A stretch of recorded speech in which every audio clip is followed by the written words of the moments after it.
Hadirin undangan yang terhormat, sedang terbuka promosi doktor Universitas Indonesia segera dimulai.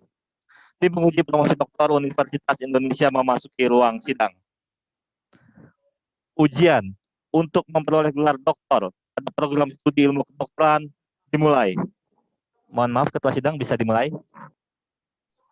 Baiklah, sidang terbuka promosi doktor Universitas Indonesia saya buka. Saudara calon doktor, sidang terbuka promosi doktor akan mengajukan pertanyaan atas disertasi saudara yang berjudul pengaruh ekstrak propolis lebah Tetragonula sapiens terhadap pertumbuhan lesi, aktivitas apoptosis dan inflamasi jaringan endometriosis tikus. Selanjutnya saya persilahkan promotor, Profesor Dr. Wahyu Hadisaputra, spesialis obstetri ginekologi konsultan, untuk memulai acara ujian.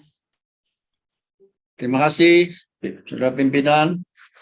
Saudara calon doktor, saya persilahkan membacakan secara singkat ringkasan disertasi selama 15 menit. Terima kasih yang terhormat promotor Profesor Dr. Wahyu Hadisaputra, SPG Konsultan. Izinkan saya menyampaikan ringkasan disertasi saya yang berjudul pengaruh ekstrak propolis lebah Tetragonula sapiens terhadap pertumbuhan lesi, aktivitas apoptosis, dan inflamasi jaringan endometriosis tikus. Izinkan saya untuk share screen, Prof.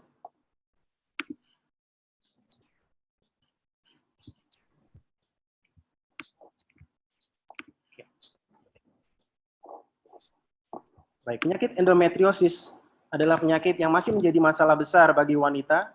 Seperti kita lihat pada tampilan genitalia internal wanita yang menderita endometriosis, tampak bahwa peradangan kronis menyebabkan perubahan anatomi, menyebabkan nyeri yang berkepanjangan, dan juga menyebabkan fertilitas bagi pasien-pasien yang menderita endometriosis. Masalah yang ditimbulkan oleh endometriosis sendiri, terutama adalah akibat nyeri pelvik yang ditimbulkannya, dan infertilitas yang keseluruhannya dapat menurunkan kualitas hidup perempuan. Angka insiden endometriosis sendiri diperkirakan mencakup 10% dari seluruh perempuan usia reproduksi, di mana di Indonesia diperkirakan sekitar 9 juta perempuan mengalami endometriosis. Gambar ini merupakan gambar yang sangat klasik dikenal oleh seluruh SPOG yang melambangkan bagaimana perjalanan seorang pasien penderita endometriosis yang sangat panjang, mulai dari pertama kali menderita nyeri haid, kemudian berkunjung ke dokter umum, berkunjung ke dokter SPOG, mengalami berbagai pengobatan, termasuk pembedahan yang seringkali tidak hanya satu kali, bahkan lebih dari satu kali, dan untuk mendapatkan keturunan, seringkali juga harus mendapatkan pelayanan dari teknologi reproduksi berbantu seperti IVF dan lain sebagainya. Secara keseluruhan, studi ekonomi terhadap beban endometriosis ini sudah menunjukkan bahwa rata-rata biaya yang dikeluarkan untuk mengobati pasien per pasien adalah sekitar 12.600 US dollar atau sekitar 180 juta rupiah, sedangkan biaya nasionalnya dalam 1 tahun hampir mencapai 1.100 juta USD atau sekitar 15 triliun per tahunnya. Kenapa endometriosis ini tidak mudah ditangani? Karena adanya sering dijumpai keterlambatan diagnosis, baik karena ketidaktahuan pasien maupun ketidakmampuan tenaga kesehatan dalam mendiagnosis endometriosis. Selain itu, infertilitas dan nyeri yang ditimbulkan juga bersifat kompleks, menyangkut berbagai jalur patofisiologi dan patogenesis. Ini adalah contoh bagaimana endometriosis menyebabkan fertilitas, baik melalui faktor anatomi tuba, faktor lingkungan mikroinflamasi di peritoneum, reseptivitas endometrium yang terganggu, perkembangan folikulogenesis juga sangat terganggu akibat adanya kista endometriosis, yang menyebabkan penanganan pada satu jalur saja tidak mampu menyelesaikan masalah infertilitas endometriosis. Selain itu juga nyeri yang ditimbulkan pada pasien endometriosis juga menyangkut berbagai jalur nyeri, termasuk nyeri nociceptif, baik itu somatik maupun visceral, juga nyeri inflamatif, dan apabila terjadi secara kronis, dia akan menyebabkan nyeri neuropatik yang sulit untuk ditangani. Oleh sebab itu, para pakar bersepakat bahwa endometriosis harus ditangani menggunakan suatu strategi jangka panjang yang memaksimalkan penggunaan medikamentosa dan menghindari terjadinya pembedahan berulang. Ini adalah berbagai model penanganan endometriosis yang menggabungkan berbagai modalitas, baik itu medical terapi yang berwarna hijau, infertility management yang berwarna kuning, dan pembedahan yang berwarna merah, yang sangat individual tergantung dari bagaimana keluhan pasien. Pembedahan sendiri bukan merupakan suatu hal yang mudah pada endometriosis, karena selain teknik pembedahan yang sulit, pembedahan pada endometriosis juga mempunyai risiko sama seperti pembedahan lainnya, yaitu seperti perdarahan, cedera visceral, namun juga mampu untuk merusak sebagian korteks ovarium yang sangat penting sebagai ovarian reserve untuk fungsi fertilitas pasien di masa berikutnya. Sedangkan pengobatan medikamentosa sendiri sampai saat ini masih memiliki beberapa kelemahan. Kelemahan terutama adalah karena tingginya angka rekurensi, seperti yang tampak pada tabel ini. Pengobatan awal ini adalah nilai FAS dari nyeri pelvic, dysmenorrhea maupun dyspareunia, yang dalam terapi 3 bulan pertama, 12 bulan pertama berhasil menurunkan FAS-nya, namun setelah terapi dihentikan, maka akan kembali lagi FAS-nya meningkat. Ini terjadi pada semua nyeri yang dirasakan oleh pasien endometriosis. Selain rekurensi yang tinggi, juga efek samping, misalnya penggunaan painkiller yang dapat mengganggu GI tract, dan juga pengobatan hormonal yang menurunkan kadar estrogen, menimbulkan berbagai permasalahan yang berhubungan dengan kadar estrogen yang sangat rendah.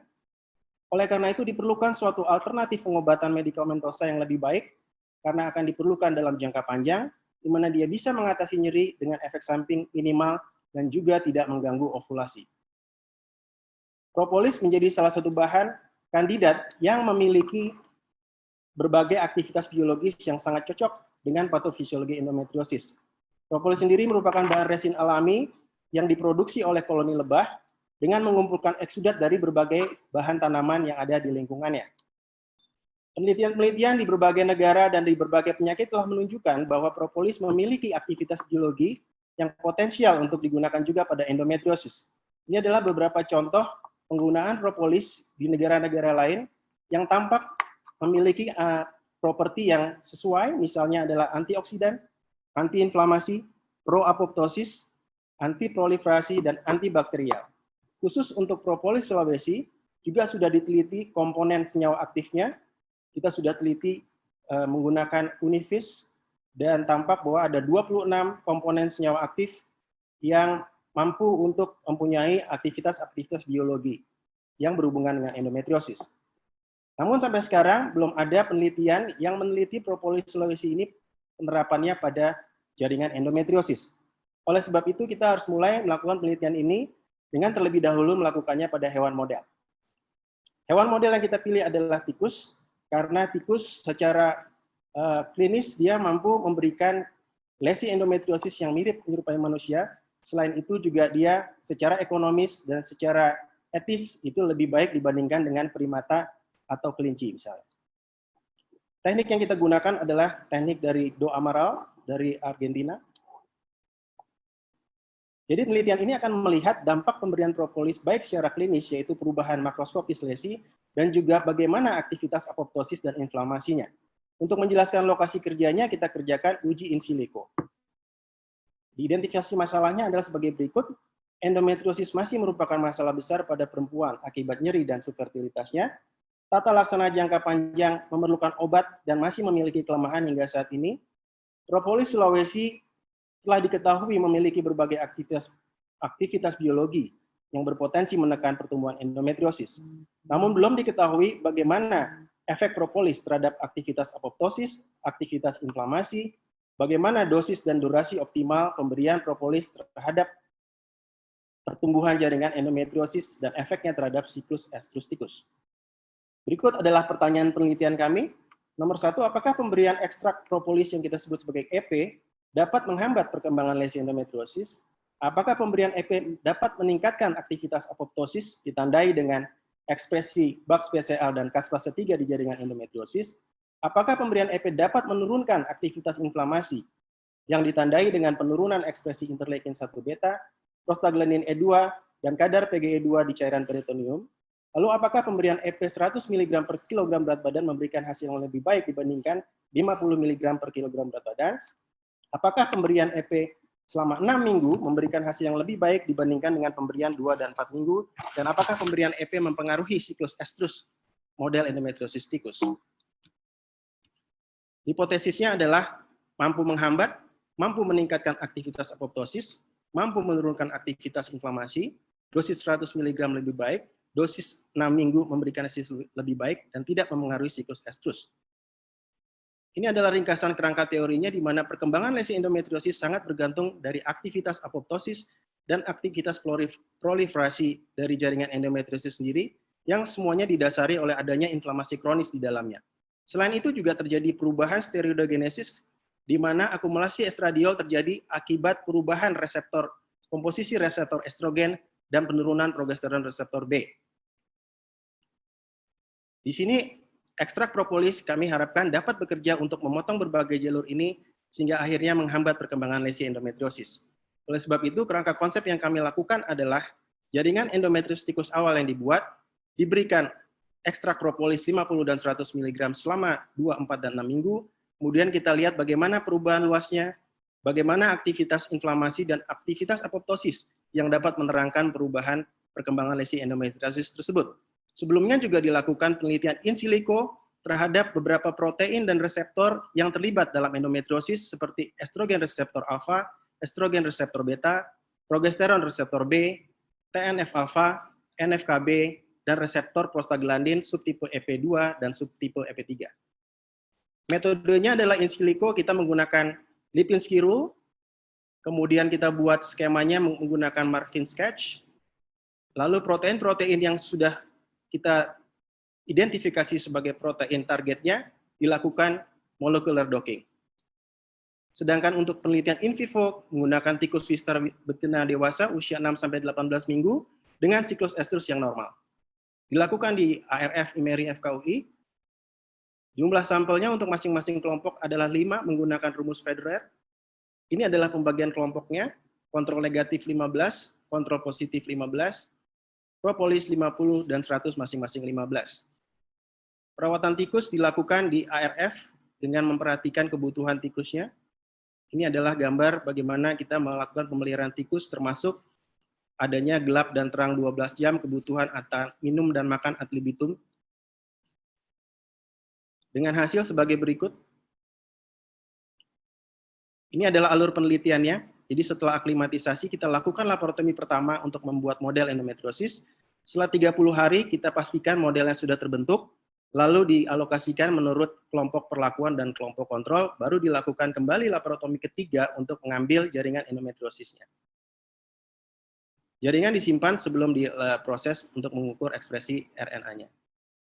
Ini adalah pembagian kelompoknya tadi. Jadi kelompok kontrol negatif tanpa diberikan pengobatan, yaitu Aquades saja, kontrol positif dengan Dianoges 1 mg per kilogram berat badan, dan kelompok perlakuan dengan propolis. Pengukuran luas lesi menggunakan sketch and calc untuk luas lesi yang tidak beraturan. Sedangkan ekspresi mRNA menggunakan real-time PCR, PGE2 di bilisan peritoneum menggunakan ELISA. Untuk penelitian in silico dari 26 senyawa aktif yang diketahui, ada 22 yang memenuhi kriteria Lipinski, dan dari ke-22 itu tampak bahwa keseluruhannya memiliki ikatan yang sangat baik, yaitu kurang dari 0, bahkan pada 2 reseptor yaitu TNF-alfa dan progesteron B, memiliki ikatan lebih bagus dibandingkan dengan ligan alaminya. Ini adalah gambar 3 dimensi bagaimana molecular docking dikerjakan pada reseptor-reseptor yang kita tuju tadi. Dan sudah dipublikasikan. Sedangkan untuk penelitian in vivo-nya sendiri, kita mulai dengan pembentukan lesi endometriosis di tikus dengan melakukan laparotomi, kemudian kita identifikasi uterus yang berupa didelphis, lalu kita lakukan reseksi kurang lebih 1 cm. Segmen uterus tersebut kemudian ini dilakukan hemostasis. Segmen uterus tersebut kemudian kita buka untuk ditampilkan sisi endometriumnya. Seperti ini. Kemudian segmen uterus tersebut ditempelkan kepada peritoneum tikus dengan melakukan ikatan fiksasi di 4 titik agar penempelannya terjadi secara sempurna. Terakhir kita tutup kembali, dan ini kita kerjakan seluruhnya di Animal Research Facility di IMERI. Hasilnya sebagai berikut. Pertama, lesi endometriosis berhasil terbentuk pada seluruh tikus model dengan bentuk berupa vesikel dengan permukaan licin berisi cairan jernih seperti tampak pada gambar, dengan vaskularisasi yang meningkat di sekitar lesi. Ini adalah beberapa contoh tampilan klasik model endometriosis pada tikus. Beberapa pasien tikus juga tampak adanya perlekatan usus terhadap lesi tersebut. Modifikasi yang kita buat adalah memastikan ketepatan sisi endometrium yang dijahitkan ke permukaan endometrium, dilakukan implantasi pada fase estrus, pemilihan benang yang sesuai, dipastikan penempelan permukaan endometrium dengan melakukan jahitan di 4 titik, dan pencegahan infeksi. Ini adalah tampilan mikroskopik menggunakan pewarnaan hematoksilin eosin. Kita bisa melihat bahwa tampilan lesi endometriosis sangat menyerupai tampilan endometriosis pada manusia, di mana terdapat sel-sel stroma dan sel-sel kelenjar yang menyerupai endometrium yang tampak pada peritoneum. Ini adalah pembesaran 100 kali dan pembesaran 400 kali. Kita bisa melihat sel-sel stroma dan sel-sel kelenjar endometrium dengan sangat jelas. Kemudian kita juga melihat bahwa berat badan tikus dan luas lesi awal yang terbentuk tidak berbeda untuk seluruh kelompok, sehingga ini bukan menjadi bias untuk luaran penelitian ini. Hasilnya, perubahan luas lesi tampak pada tabel berikut, bahwa pada kelompok propolis, penurunan luas lesi dalam milimeter persegi tampak jauh, trennya adalah lebih baik dibandingkan dengan yang merah, yaitu kontrol negatif, di mana secara statistik bermakna. Namun apabila kita bagi lagi antara propolis 50 dan P100, tampak bahwa P50 yang memberikan perubahan luas lesi yang lebih bermakna dengan P kurang dari 0,05. Bila dibandingkan dengan lesi awalnya, jadi secara relatif, kita bisa melihat bahwa pada kelompok propolis maupun pada kelompok kontrol positif menggunakan dienogase, keseluruhannya akan tampak penurunan luas lesi seiring dengan lamanya durasi perlakuan. Hal yang sama diamati juga pada P50, namun pada P100, kita bisa melihat pada terapi 6 minggu, penurunan luas lesi tidak sebaik pada 2 dan 4 minggu. Perubahan luas lesi ini merupakan tanda objektif perkembangan lesi. Kita bisa melihat bahwa pada propolis, penurunan luas lesi terbesar terjadi pada kelompok P56, yaitu 70% dari luas lesi awal. Sehingga kita bisa simpulkan bahwa pemberian EP mampu menurunkan luas lesi secara bermakna. Sedangkan dibandingkan dengan kontrol positif, hasilnya tidak berbeda bermakna. Untuk melihat bagaimana penurunan luas lesi terjadi, kita harus menganalisis bagaimana aktivitas apoptosis dan inflamasi pada jaringan tersebut. Hasilnya adalah sebagai berikut.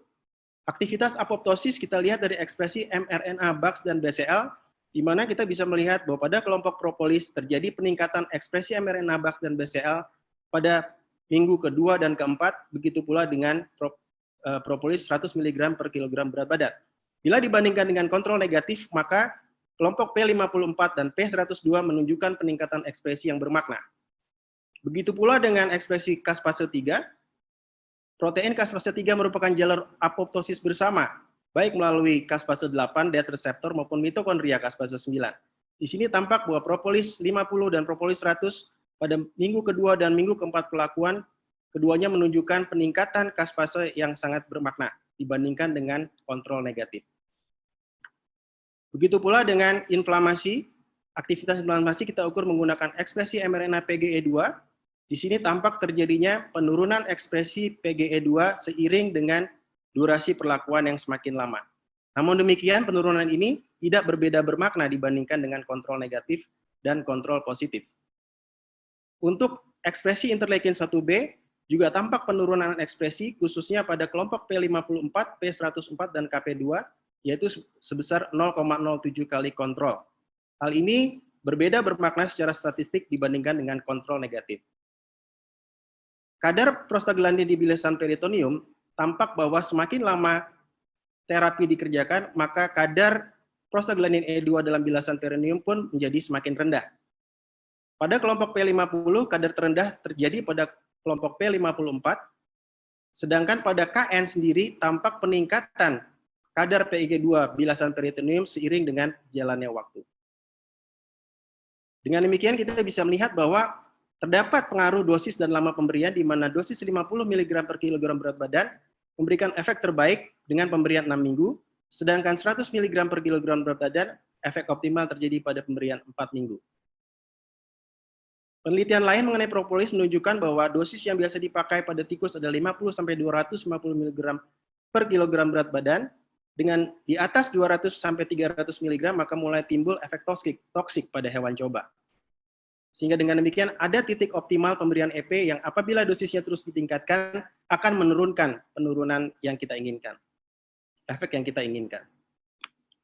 Apabila kita interpolasi antara kehidupan tikus dan manusia, maka tikus rata-rata kehidupannya sekitar 50 bulan, sedangkan manusia bisa mencapai 100 tahun, sehingga 1 bulan tikus itu kira-kira equal dengan 2 tahun manusia.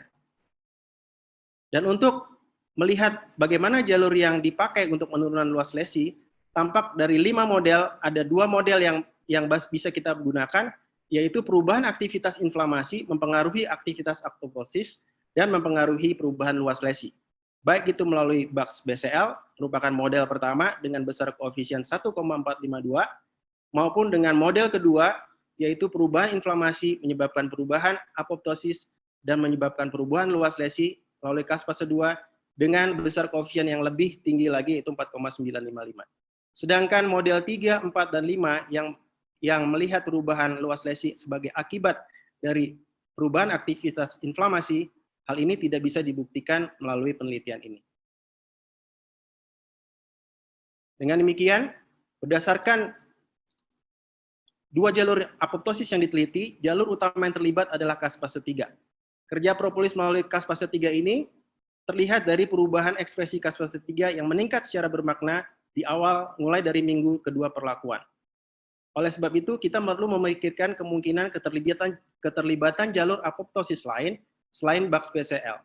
Karena Cas fase 3 merupakan jalur bersama, baik melalui jalur Cas fase 8 yaitu toll death receptor maupun melalui mitokondria Cas fase 9.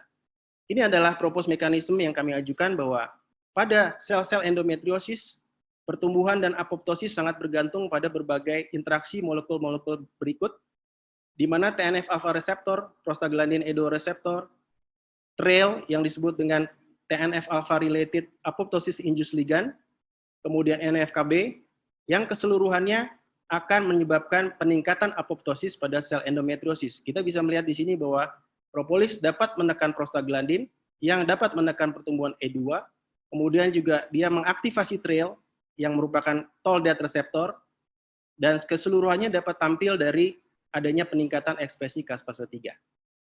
Terakhir, mengenai perubahan siklus estrus, kita bisa melihat bahwa pada pemberian propolis P50 dan P100 tidak terjadi perubahan siklus estrus baik pada perlakuan 2, 4, dan 6 minggu, sedangkan pada kelompok kontrol positif terjadi perubahan yaitu menjadi lebih dari 7 hari. Penelitian pada manusia juga menunjukkan bahwa pemberian Dienogase 2 mg per hari akan menghambat terjadinya ovulasi. Hal ini menjadi keunggulan pemberian EP dalam hal ini tidak mengganggu fungsi ovulasi tikus, sehingga saat pengobatan diharapkan pasien masih memungkinkan untuk terjadi kehamilan. Sehingga sebagai kesimpulan terhadap pertanyaan penelitian di awal tadi, kami dapat menjawab pertanyaan penelitian sebagai berikut. Pemberian ekstrak etanol propolis lebah Tetragonula sapiens atau EP dapat menghambat perkembangan lesi endometriosis. Pemberian EP dapat meningkatkan aktivitas apoptosis melalui peningkatan rasio Bugs BCL dan Cas fase 3. Pemberian EP dapat menurunkan aktivitas inflamasi yang ditandai dengan ekspresi interleukin 1B, namun tidak pada ekspresi PGI2 dan kadar PGI2 peritoneum. Penghambatan pertumbuhan lesi terutama terjadi melalui perubahan aktivitas apoptosis. Dosis 50 mg per kilogram berat badan per hari memberikan hasil lebih baik dibandingkan 100 mg. Pemberian dosis 50 mg selama 6 minggu memberikan hasil lebih baik dibandingkan pemberian 2 dan 4 minggu. Dan pemberian EP tidak mempengaruhi siklus estrus tikus model endometriosis. Terima kasih.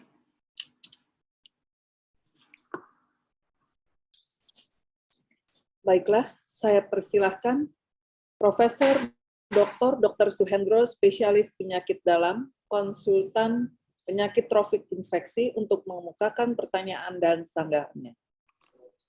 Terima kasih Ketua Sidang. Assalamualaikum warahmatullahi wabarakatuh.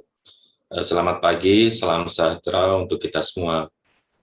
Pertama-tama saya ingin mengucapkan selamat kepada Dr. Herbert Situmorang dan keluarga atas selesainya penelitian dokter hingga ujian promosi pada pagi hari ini.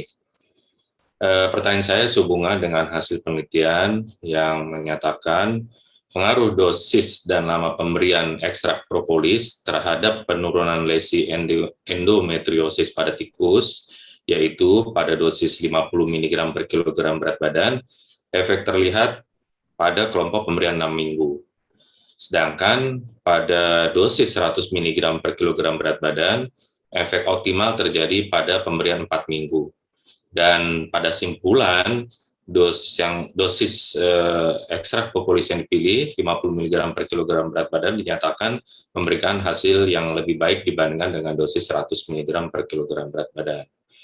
Pertanyaan saya adalah, secara farmakodinamik, ekstrak propolis apakah mempunyai sifat time dependent atau dose dependent, atau mempunyai efek dua-duanya? Ya, itu yang pertanyaan pertama. Pertanyaan kedua, berdasarkan uji in silico terhadap 22 senyawa aktif propolis Sulawesi, tampak bahwa hampir seluruh memiliki potensi ikatan pada berbagai protein dan reseptor yang terlibat dalam patogenesis dan patofisiologi endometriosis, ya, seperti NF-kB, TNF, estrogen, progesteron, dan EP2 maupun MP3. Pertanyaan saya adalah, dari sekian banyak senyawa aktif yang memiliki potensi ikatan pada berbagai protein dan reseptor, secara teoritis reseptor mana yang paling berperan dari seluruh reseptor-reseptor yang telah saya sebutkan tadi? Terima kasih. Terima kasih atas pertanyaan yang terhormat Profesor Dr. Suhendro, spesialis penyakit dalam konsultan penyakit tropik dan infeksi. Perkenankan saya menjawab sebagai berikut atas pertanyaan pertama. Terjadinya perbedaan respon antara P50 dengan P100 terhadap perubahan luas lesi dan terhadap berbagai aktivitas apoptosis dan inflamasi yang terjadi pada penelitian ini memang sangat bergantung pada bagaimana kerja propolis terhadap sel-sel endometriosis tersebut. Dari penelitian-penelitian lain, tampak bahwa penggunaan propolis, dosis yang digunakan antara lain umumnya adalah 50 sampai 250 mg. Pada penelitian ini tampak bahwa propolis 50 mg per kilogram berat badan itu memberikan hasil yang lebih baik secara umum dibandingkan dengan propolis 100 mg per kilogram berat badan. Hal ini sangat mungkin terjadi karena adanya titik optimal pemberian propolis terhadap efek yang ditimbulkan. Misalnya kita bisa lihat bahwa peningkatan ekspresi mRNA caspase 3 dan BAX-BCL itu terjadi mulai pemberian durasi 2 minggu dan 4 minggu, kemudian menurun pada 6 minggu. Namun demikian, perubahan luas lesi yang terjadi, meskipun ekspresi protein-protein yang berhubungan dengan apoptosis sel itu tetap terjadi, dan mulai menurun pada pemberian 6 minggu, namun penurunan luas lesinya masih tetap terjadi. Hal ini apabila dihubungkan dengan farmakodinamiknya, pada ekstrak propolis, komponen senyawa aktif ekstrak propolis memiliki sifat keduanya, Prof, yaitu time dependent dan juga dose dependent. Oleh sebab itu, kita memerlukan suatu penelitian lebih lanjut lagi apabila kita ingin mengaplikasikan pemberian ekstrak propolis ini kepada manusia dengan melakukan penyesuaian dosis yang disebut dengan human equivalent dosage dengan langkah-langkah yang sudah terstandar, mempertimbangkan dengan luas permukaan tubuh manusia dan tikus, termasuk adalah safety profile-nya, dan untuk itu kami sudah menghitung perkiraan dosis optimal untuk manusia adalah pada dosis juga sama, yaitu sekitar 50 mg per kilogram berat badan per hari. Dan apabila kita lihat durasi penggunaannya, analogi antara tikus dan manusia, maka pemberian 6 minggu sebenarnya pada tikus itu hampir setara dengan pemberian 3 tahun, Prof, pada manusia. Oleh sebab itu, meskipun tampaknya tidak terlalu panjang, pengobatannya 2, 4, 6 minggu, sebenarnya itu dampaknya pada manusia itu sama seperti kita mendapatkan terapi sebanyak atau selama 3 tahun. Jadi itu adalah terapi jangka panjang sebenarnya, Prof. Mengenai pertanyaan kedua, bagaimana reseptor yang paling terlibat dari berbagai reseptor yang tadi sudah disebutkan. Salah satu protein atau molekul yang berhubungan dengan apoptosis yang banyak melibatkan juga molekul-molekul yang lain adalah NF-kB, Prof. Wendro. Jadi dengan menekan jalur NF-kB yang biasanya teraktivasi oleh adanya peradangan kronis pada endometriosis, maka pemotongan jalur NF-kB ini akan mencegah ditranskripsikannya berbagai molekul yang berhubungan dengan apoptosis sel. Sehingga dengan demikian, pemberian ekstrak propolis yang mampu menekan kerja NF-kB menghambat terjadinya ekspresi protein-protein yang berhubungan dengan survival cell, sehingga dapat terjadi proses apoptosis sel seperti pada sel endometrium alami atau sel endometrium normal yang memang memiliki suatu siklus apoptosis yang khas. Demikian, Prof. Terima kasih. Cukup, Ketua Sidang. Terima kasih atas jawabannya, Dr. Herbert. Terima kasih, Prof. Terima kasih. Saya persilahkan penyanggah berikutnya, Dr. Sigit Purbadi, spesialis obstetri ginekologi konsultan, untuk mengemukakan pertanyaan dan sanggahannya. Terima kasih Prof. Ovi sebagai pimpinan sidang.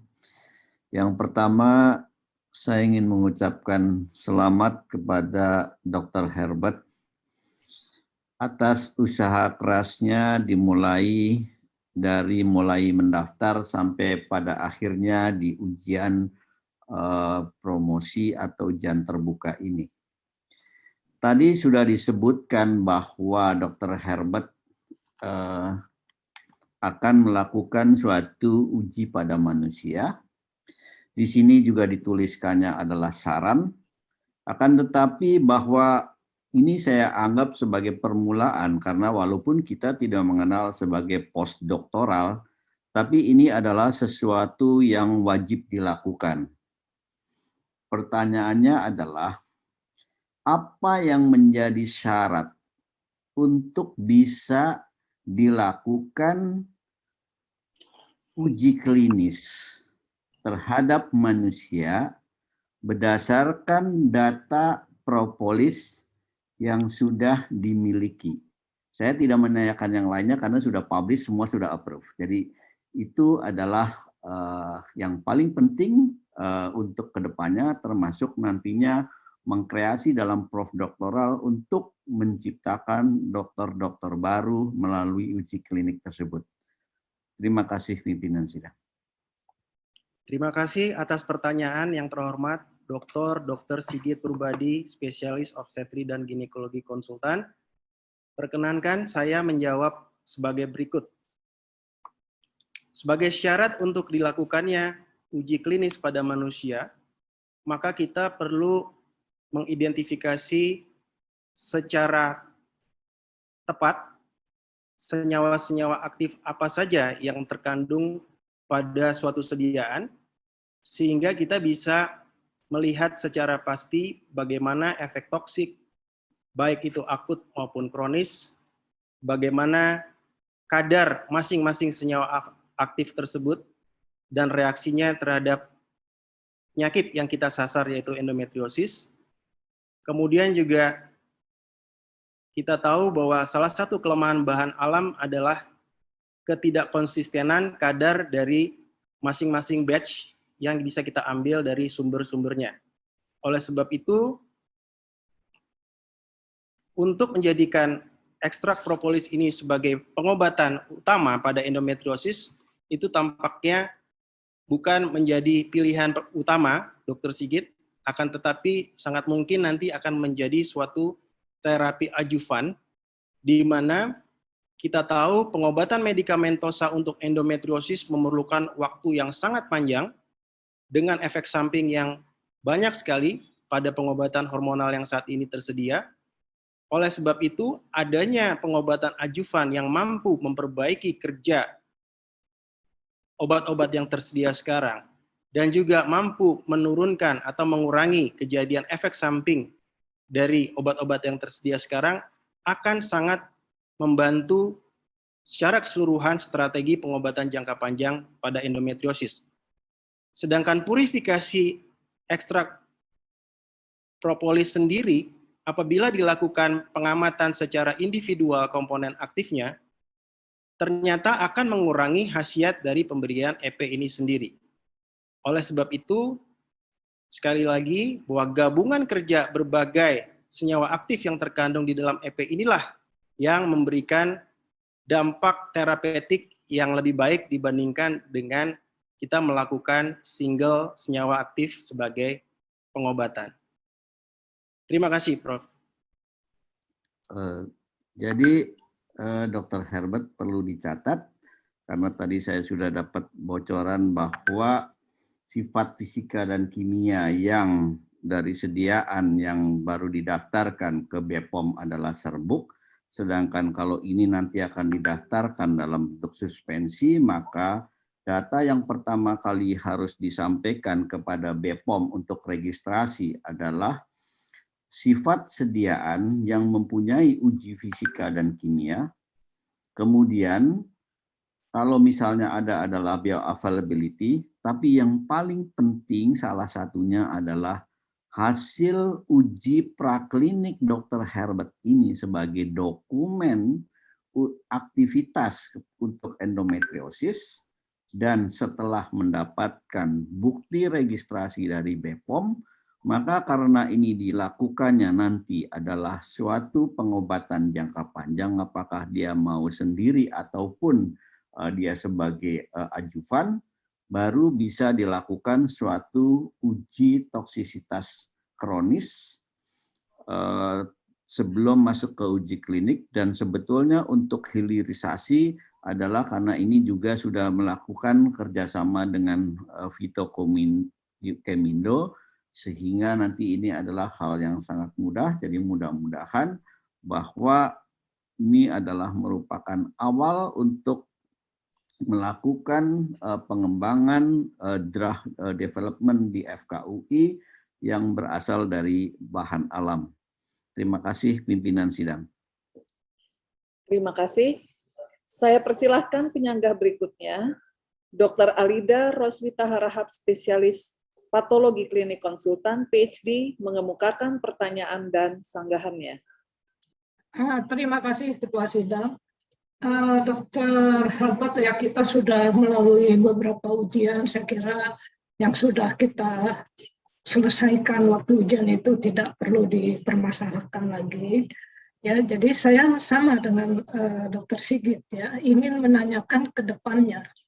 Jadi saudara tuh berhasil membuat tikus model endometriosis dengan tingkat keberhasilan 100%, yaitu selamat untuk itu, karena tanpa model ini tentunya penelitian saudara tidak akan berjalan. Ya. Nah, model endometriosis ini dikatakan mirip dengan endometriosis superficial pada manusia. Ya.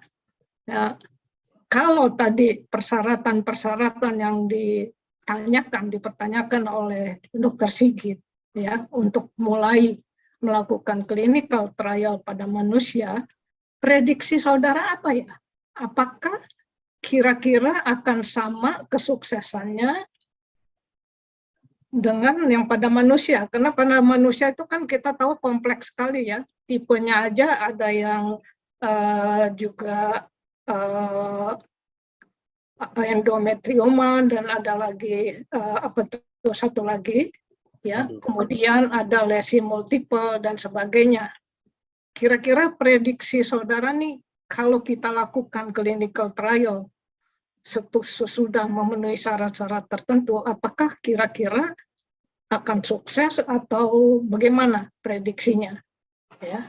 Kemudian pertanyaan saya lagi, kenapa masih ada permasalahan toksisitas? Saya nggak tahu, sepertinya propolis ini di masyarakat bukan dianggap obat ya, karena semua orang juga bisa beli, bisa pakai, dijual, katanya bisa ini, bisa itu, terus semua orang beli. Ya, nah itu kan tentunya yang beredar di masyarakat itu juga sudah ada izin POM-nya. Apa pendapat Dr. Herbert mengenai ini? Kemudian kembali ke hewan modelnya. Saudara menyatakan bahwa terjadi perbaikan atau pengurangan luas luka, luas lesi. Apakah diperhatikan juga pada pemberian ekstrak propolis ini, apakah ada perbaikan dari perlekatan usus? Karena pada beberapa individu terjadi juga perlekatan usus. Saya nggak tahu juga ya secara klinis apakah perlekatan usus itu sesuatu yang reversible atau tidak. Tapi apakah ada saudara perhatikan selain luas luka, bagaimana keadaan di peritoneum itu secara makroskopis pada saat saudara melakukan pengambilan jaringan endometrium. Pertanyaan kedua adalah pada pasien endometriosis tentunya beda ya, beda lagi karena akan terjadi sesuatu yang kronis dan berulang. Ya, karena itu juga Dr. Herbert bagus sudah memprediksi keadaan tersebut sehingga sudah memasukkan di dalam saran untuk melakukan penelitian apakah untuk melihat pengaruh propolis terhadap pencegahan timbulnya lesi endometriosis. Jadi pencegahan ya, bukan lesi endometriosis yang sudah jadi diintervensi dengan propolis, tapi ini pencegahan sebelum dia. Nah, kira-kira desainnya bagaimana tuh? Apa yang akan saudara lakukan dengan hewan model ini untuk membuktikan bahwa di sini udah dibilang ya bahwa dimulai lebih awal. Nah, maksudnya tuh apa? Apa yang akan saudara Herbert kerjakan di masa yang akan datang? Saya kira itu dulu, itu saja. Terima kasih atas pertanyaan yang terhormat Dr. Alida Roswita Harahap, spesialis patologi klinik konsultan PhD. Perkenankan saya menjawab sebagai berikut. Pertama, mengenai prediksi bagaimana efek pemberian ekstrak propolis apabila kita kerjakan kepada manusia.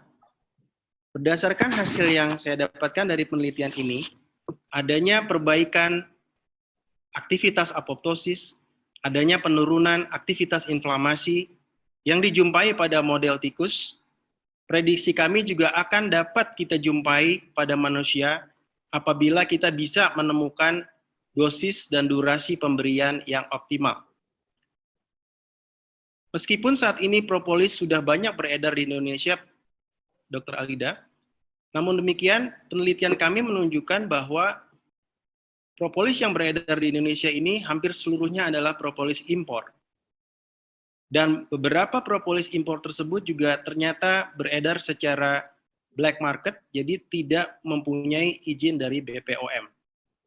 Oleh sebab itu, edukasi terhadap bagaimana propolis sesungguhnya bekerja, lalu edukasi terhadap bagaimana kita mengecek produk-produk propolis yang baik dan yang mempunyai izin BPOM akan merupakan suatu langkah yang baik untuk mengedukasi masyarakat untuk memilih produk propolis mana yang mampu untuk dipercaya, tidak memberikan efek samping yang tidak diinginkan, namun tetap memberikan efek biologi yang kita inginkan. Kemudian kalau kita lihat dari tampilan lesi endometriosis secara makroskopik, selain penurunan luas lesi, juga kami bisa melihat adanya perubahan aktivitas angiogenesis, meskipun pada penelitian ini saya tidak lakukan pengukuran, Dok, namun kita bisa melihat bahwa terjadi penurunan pembentukan pembuluh-pembuluh darah di sekitar lesi yang tampak pada pemberian propolis. Namun demikian, untuk perlekatan usus, kita tahu bahwa perlekatan usus merupakan hasil akhir dari suatu proses penyembuhan luka, sehingga pemberian propolis dalam hal ini tidak bisa untuk melepaskan perlengketan yang sudah terjadi, karena hal tersebut merupakan end result dari suatu normal wound healing. Pertanyaan kedua, sangat menarik Dr. Alida, karena ini juga merupakan ide dari Profesor Ovi, karena kita melihat bahwa efek propolis terutama menekan aktivitas NF-kB yang berhubungan dengan survival cell. Jadi kita terutama propolis ini bekerja dengan meningkatkan apoptosis sel yang sebelumnya terjadi gangguan, maka sangat mungkin apabila kita lakukan pemberian ekstrak propolis untuk mencegah terjadinya lesi endometriosis. Oleh karena itu, metode yang kami pikirkan adalah contohnya pada tikus-tikus model endometriosis ini, pada saat kita lakukan pembuatan model menggunakan laparotomi pertama, lalu selama 30 hari kemudian kita tunggu dan kita buktikan apakah terjadi lesi endometriosis, baru kemudian kita terapi. Itu yang saya kerjakan pada penelitian ini. Pada penelitian untuk menilai kemungkinan dia mencegah endometriosis, maka pemberian ekstrak propolis akan kita kerjakan segera setelah laparotomi pertama dikerjakan. Laparotomi pertama dikerjakan, tikus berhasil untuk melalui operasi, kemudian kita langsung membagi menjadi beberapa kelompok, yaitu kelompok kontrol negatif tanpa pemberian apapun, dan kelompok perlakuan yang kita berikan suplementasi ekstrak etanol propolis. Lalu kemudian 1 bulan kemudian kita lihat apakah terdapat perbedaan terjadinya pembentukan lesi endometriosis pada kedua kelompok tersebut. Demikian yang saya pikirkan, Dr. Alida. Terima kasih. Terima kasih Prof. Ovi, Ketua Sidang. Saya sudah puas dengan jawabannya. Terima kasih. Saya persilahkan penyangga berikutnya, Dr. Retno Astiwardani, Master of Epidemiologi, untuk memukakan pertanyaan dan sanggahannya. Terima kasih banyak Prof. Ovi sebagai pimpinan sidang atas kesempatannya. Selamat buat Dr. Herbert ya, teman saya seangkatan untuk sampai tahap ini. Saya ingin melanjutkan tadi pertanyaan dari Dr. Sigit tentang uji klinis dan beberapa pertanyaan lain. Dr. Herbert, ini untuk uji klinis, misal nanti akan diteruskan oleh teman-teman yang lain, pada desain RCT, dosis propolis berapa ya dok yang akan dokter rekomendasikan perlu diteliti dalam penelitian selanjutnya, dan apa pembandingnya serta luarannya apa? Ya, mungkin Dr. Herbert bisa menggambarkan hal tersebut. Lalu yang kedua, kita tahu bahwa riset Dr. Herbert ini kan harapannya memang bisa untuk menurunkan angka endometriosis, yang kita tahu kalau di layanan primer itu kan nyeri haid itu termasuk salah satu keluhan yang paling sering dikeluhkan oleh pasien ya di sana dan masyarakat. Dan tadi Dr. Herbert sudah mengatakan bahwa propolis ini bukan menjadi terapi pengganti tapi sebagai adjuvan yang dibutuhkan waktu sekitar 3 tahun untuk terapinya. Nah, terkait dengan hal ini, apa yang Dr. Herbert upayakan untuk menjaga compliance? Karena kita tahu masyarakat kita kan kalau untuk soal compliance itu agak ya berkurang ya gitu. Apa yang harus yang Dr. Herbert nanti perlukan untuk menjaga compliance agar bisa baik dari sisi terapi farmakologis yang standar maupun yang usulan Dr. Herbert dari propolis ini bisa berjalan dengan baik sesuai dengan harapan Dr. Herbert. Nah, yang ketiga saya akan menyambung tentang terkait edukasi. Saya setuju sekali tadi bahwa edukasi itu penting sekali untuk di masyarakat, dan saya juga baru tahu bahwa ternyata propolis Sulawesi itu ternyata banyak juga ya jenisnya. Dan tadi Dr. Herbert mengatakan harus diperhatikan beberapa hal dalam edukasi. Nah, lebih detail lagi dari itu dok, karena penting sekali. Kita tahu masyarakat Indonesia kan kalau apalagi nanti udah publikasi bahwa nanti ini berhasil dan baru uji klinis saja, masyarakat kita udah heboh gitu kan seperti COVID ini.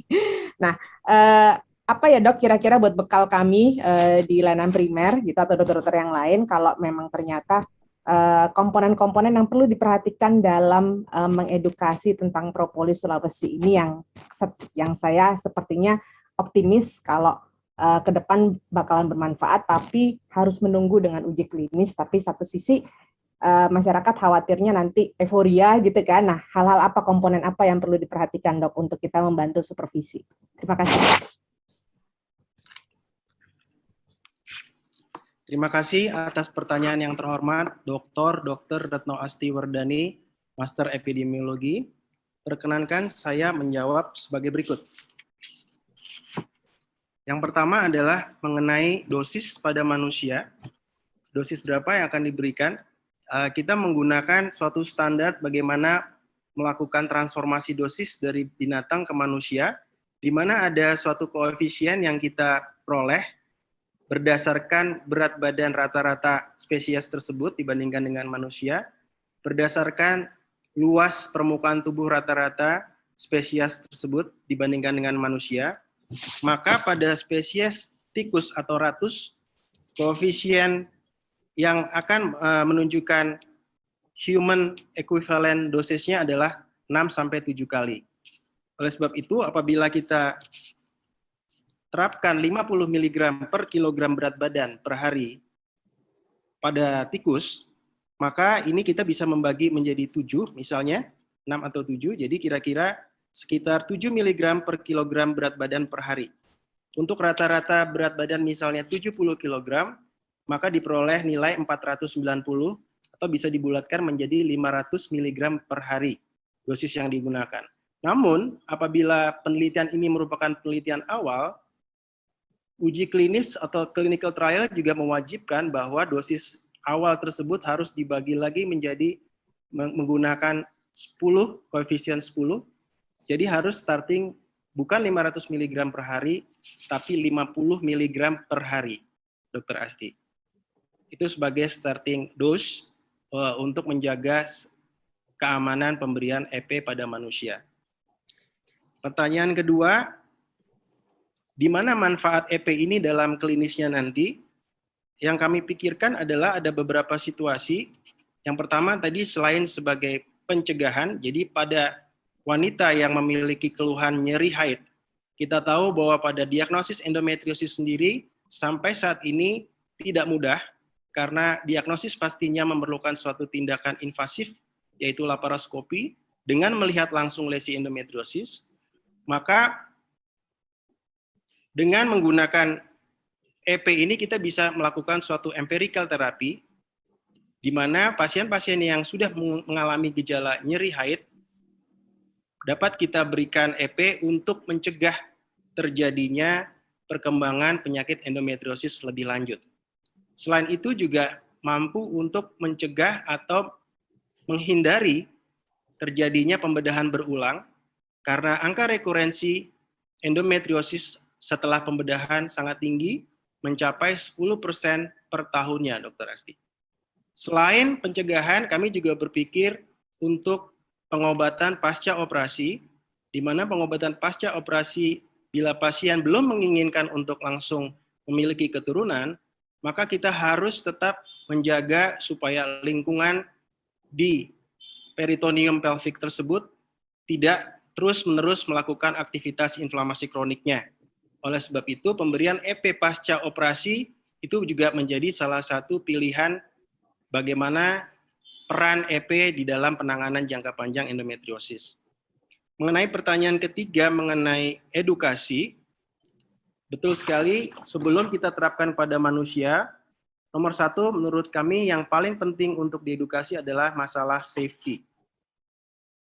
Jadi pada masyarakat akan kami edukasi bahwa penggunaan obat-obat natural, meskipun itu adalah natural resources, namun tidak menutup kemungkinan adanya komplikasi akibat penggunaannya yang tidak terkontrol. Kita sudah banyak mendengar laporan-laporan mengenai terjadinya efek samping, misalnya kerusakan ginjal, kerusakan hati, akibat konsumsi bahan-bahan alam yang tidak terkontrol. Oleh sebab itu, pada penggunaan EP di masyarakat nantinya pun, kami akan mengedukasi bagaimana dosis yang aman untuk penggunaan EP, dan apa hal-hal yang harus diperhatikan yang menunjukkan sudah mulai terjadinya efek samping akibat konsumsi yang berlebihan. Demikian, Dr. Asti, jawaban saya. Terima kasih. Baik, terima kasih banyak Dr. Herbert. Saya puas dengan jawabannya. Terima kasih Prof. Ovi. Baik, terima kasih. Saya persilakan penyangga berikutnya, Dr. Muhammad Salam, SSI, Master of Engineering, untuk mengemukakan pertanyaan dan sanggahannya. Baik, Assalamualaikum warahmatullahi wabarakatuh. Terima kasih Prof. Ovi atas kesempatannya, dan juga saya ingin mengucapkan selamat pada Dr. Herbert atas capaiannya hingga saat ini, dan juga atas keberhasilan dalam penelitian ini. Penelitian ini sangat menarik terkait dengan propolis untuk endometriosis, karena memang penelitian untuk propolis terkait dengan endometriosis relatif yang kita temukan ya di jenis propolis yang lain, terutama dari negara-negara lain seperti Brazil, kemudian China, Australia, dan propolis dari Eropa. Jadi mudah-mudahan kita sebagai pionir untuk propolis untuk endometriosis ini. Ada beberapa hal mungkin yang ingin saya konfirmasi. Yang pertama adalah terkait dengan tadi disebutkan bahwa propolis ini untuk endometriosis adalah time dependent dan dose dependent ya. Nah, tadi juga saya sempat mendengar bahwa luas lesi pun nanti akan mempengaruhi. Nah, apakah nanti pelaksanaannya ke manusia itu kira-kira seperti apa untuk pengujian uji klinik itu? Apakah memang nanti akan ada diagnostik awal, maksudnya kalau misalkan dia lesinya besar, dia dosisnya seperti apa?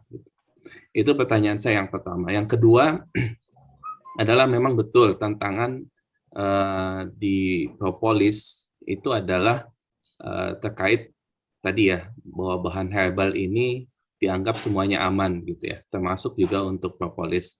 Namun kita ketahui bahwa propolis itu sangat bergantung pada bahan bakunya. Ya, yang kita teliti ini adalah bahan baku dari Sulawesi. Tentu berbeda dengan bahan baku yang lainnya. Seperti misalkan yang terkenal di dunia itu Brazilian propolis ya, dengan senyawa aktif seperti artipilin C atau senyawa KEF, itu bahkan beberapa senyawa tersebut tidak ditemukan dalam propolis Sulawesi kita.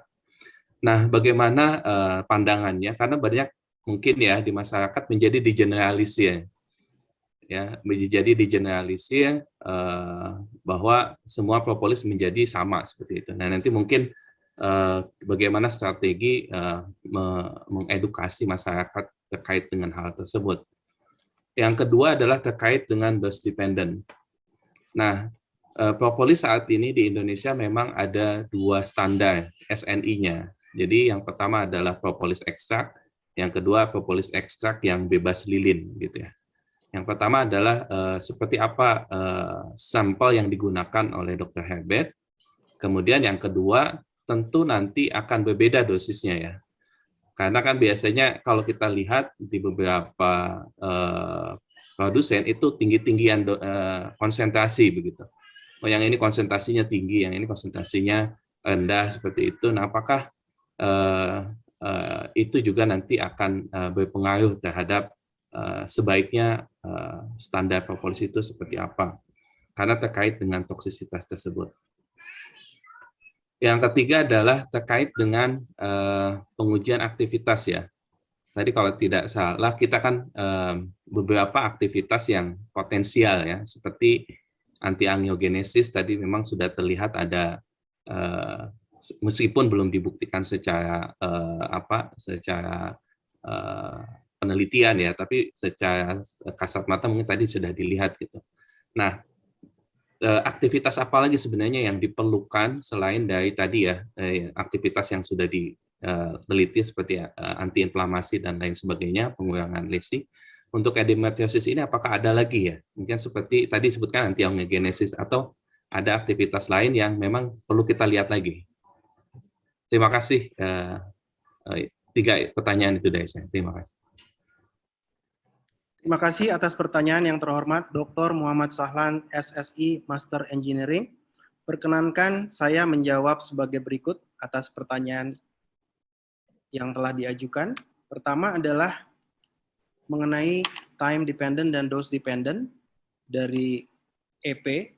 Dari penelitian ini kita bisa melihat bahwa peningkatan dosis tidak semerta-merta akan menimbulkan peningkatan efek baik yang kita inginkan. Demikian pula dengan durasi, tampak ada titik optimal dosis dan durasi, jadi time dependent, dan juga dose dependent pada pemberian EP terhadap perkembangan luas lesi endometriosis.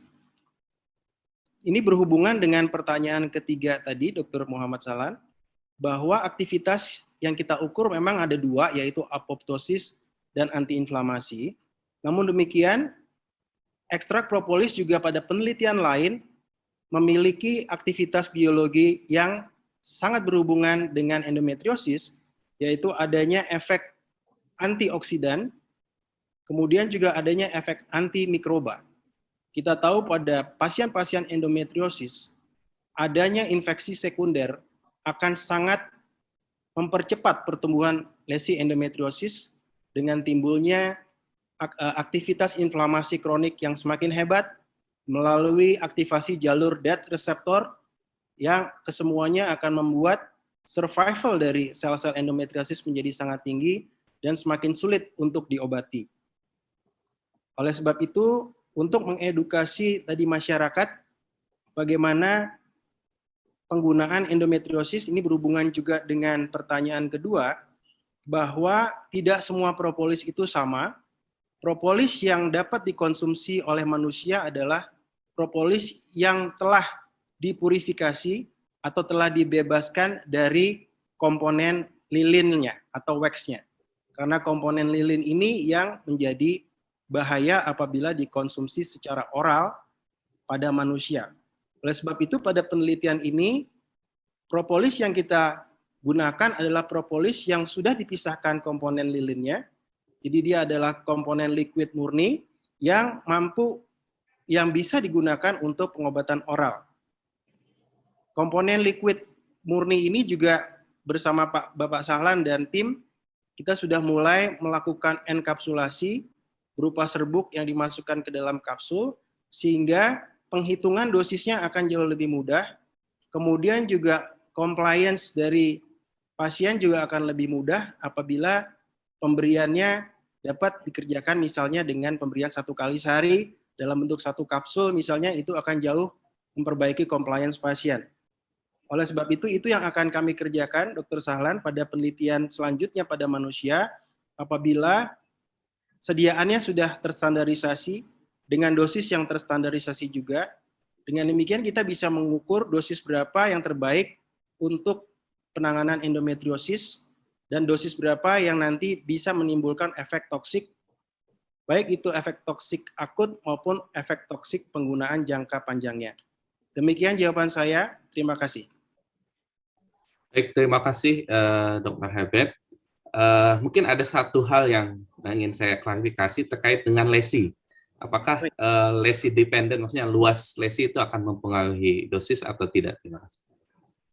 Oke, jadi luas lesi ini kita bisa melihat bagaimana perubahan penurunan luas lesi berdasarkan apa yang disebut dengan mean percentage, atau jadi perbandingan penurunan luas lesi dibandingkan dengan luas lesi awalnya. Dari situ juga tampak bahwa perubahan absolut luas lesi berbanding juga lurus dengan perbandingan relatif antara penurunan luas lesi dengan luas lesi awalnya. Sehingga dengan demikian kita tidak bisa melihat bahwa kalau lesinya lebih besar, maka dibutuhkan dosis yang lebih besar. Hal itu tidak didapatkan pada penelitian ini. Jadi baik pada lesi yang berukuran besar maupun lesi yang berukuran lebih kecil, keduanya memiliki efek yang sama terhadap pemberian EP. Demikian, Dr. Sahlan, terima kasih. Terima kasih, Puas. Terima kasih, Dr. Herbert. Saya kembalikan ke Bapak Opi. Baiklah, terima kasih. Saya persilahkan penyanggah berikutnya, Dr. Wiryawan Permadi, spesialis obstetri dan ginekologi konsultan, untuk mengemukakan pertanyaan dan sanggahannya. Ya, terima kasih Prof. Opi. Pertama saya sampaikan selamat kepada Dr. Herbert yang telah sampai pada promosi doktor. Dr. Herbert ini sudah saya kenal sejak lama dan beliau memang orangnya sangat antusias dan bersemangat sehingga dalam jangka waktu yang tidak terlalu lama sudah bisa menyelesaikan program doktornya, juga sudah publish. Dan Dr. Herbert ini mengangkat suatu topik yang sangat penting dalam endokrinologi reproduksi, yaitu mengenai endometriosis. Kita ketahui bersama endometriosis ini sangat rumit dalam penata laksanaannya. Ada lesi endometriosis atau ada masa atau kista endometriosis, ini kita hanya bisa atau hanya boleh dikatakan hanya satu kali kita melakukan operasi. Karena kalau berkali-kali maka kemungkinan terjadi cadangan ovariumnya yang makin lama makin sedikit. Dan juga rekarensinya tinggi gitu kan. Jadi nggak boleh berkali-kali operasi sehingga dibutuhkan terapi medis yang berjangka panjang, ya, untuk jangka waktu yang lama. Kita biasanya memakai hormonal. Kalau untuk pakai suntikan generis, kita maksimal hanya 6 kali. Gitu kan. Kemudian ada lagi obat Dienogest. Dan pada kesempatan ini juga Dienogest termasuk yang diteliti oleh Dr. Herbert, tapi tentu mempunyai efek samping yang cukup banyak dan juga mengganggu kesuburannya gitu ya. Dan pada penelitian ini Promophendus mencoba memberikan ekstrak propolis dalam 2 dosis, tadi sudah disampaikan, selama 2, 4, dan 6 minggu, yang membandingkan dengan kelompok kontrol dan kelompok kontrol negatif dan positif. Ya, positifnya diberikan Dienogest. Dan hasilnya sudah kita ketahui bersama. Kelompok yang P50 6 minggu menunjukkan penurunan lesi paling signifikan. Kelompok P50 2 minggu dan 4 minggu menunjukkan peningkatan apoptosis yang paling signifikan. Sedangkan penurunan inflamasi paling signifikan ditunjukkan pada kontrol positif dan P50 4 minggu. Secara umum penelitian ini sangat hasilnya baik ya. Dan penulisan disertasi ini jauh lebih baik daripada saat ujian tertutup. Meskipun demikian, tentu ada beberapa pertanyaan yang sudah saya siapkan. Tadinya ada 9 pertanyaan, tapi sudah ditanyakan oleh penguji lain, jadi tertinggal hanya 3 saja, Dr. Herbert. Yang pertama, tadi juga sudah disampaikan, apa yang membedakan propolis Sulawesi dengan propolis dari daerah lain di Indonesia? Apakah propolis Sulawesi ini memang satu-satunya jenis propolis yang ditemukan di Indonesia? Lalu bagaimana standarisasi propolis Sulawesi yang Anda gunakan ini? Yang berasal dari Sulawesi Tenggara, Selatan, atau Sulawesi yang lain? Saya kurang begitu paham ya. Dan apakah berasal dari daerah Sulawesi ini memiliki suatu kekhasan tertentu yang membuatnya berbeda dengan daerah lain?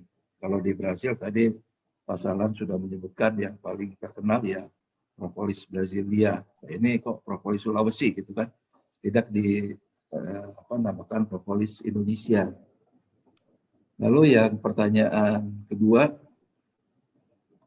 mengapa penurunan apoptosis dan inflamasi ini paling signifikan terlihat pada P50 4 minggu, bukan P50 6 minggu? Ya. Mengapa pemberian propolis jangka lebih lama justru tidak menyebabkan penurunan apoptosis dan inflamasi yang lebih signifikan? Dan saya rasa pengobatan jangka lama itu bukan hanya sampai 6 minggu, tapi bagaimana nanti di 12 minggu, di 24 minggu, dan seterusnya. Nah, apakah efek dari apoptosis dan inflamasinya ini terjadi penurunan lagi atau seperti apa gitu kan? Dan yang ketiga, apabila dikonversikan ke manusia, kira-kira berapa banyak propolis yang harus dikonsumsi setiap harinya untuk mendapatkan efek yang sama? Mungkin itu dulu Prof. Ovi yang saya tanyakan kepada Dr. Herbert. Terima kasih. Terima kasih atas pertanyaan yang terhormat Dr. Wiryawan Permadi, spesialis obstetri dan ginekologi konsultan.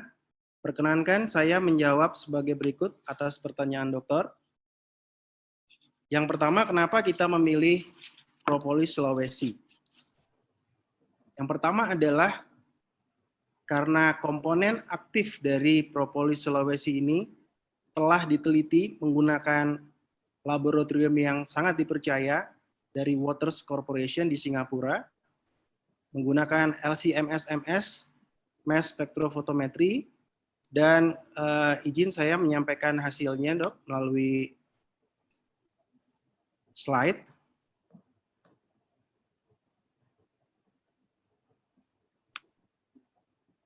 Dari hasil pemeriksaan komponen tersebut, kita mengirimkan beberapa batch, tampak dari gambar berikut.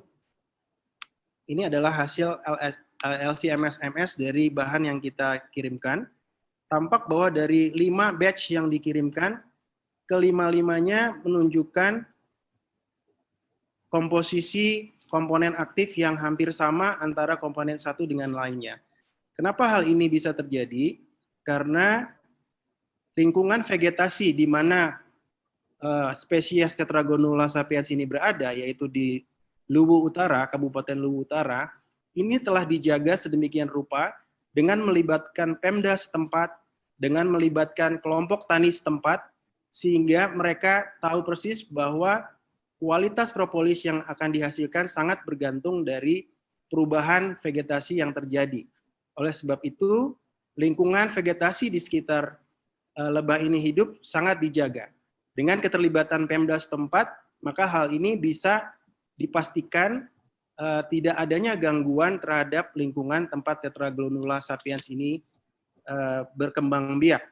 Oleh sebab itu, kita memilih dengan adanya analisis yang sudah jelas terhadap komponen tersebut. Yang kedua adalah supply dari bahan bakunya akan sangat terjaga.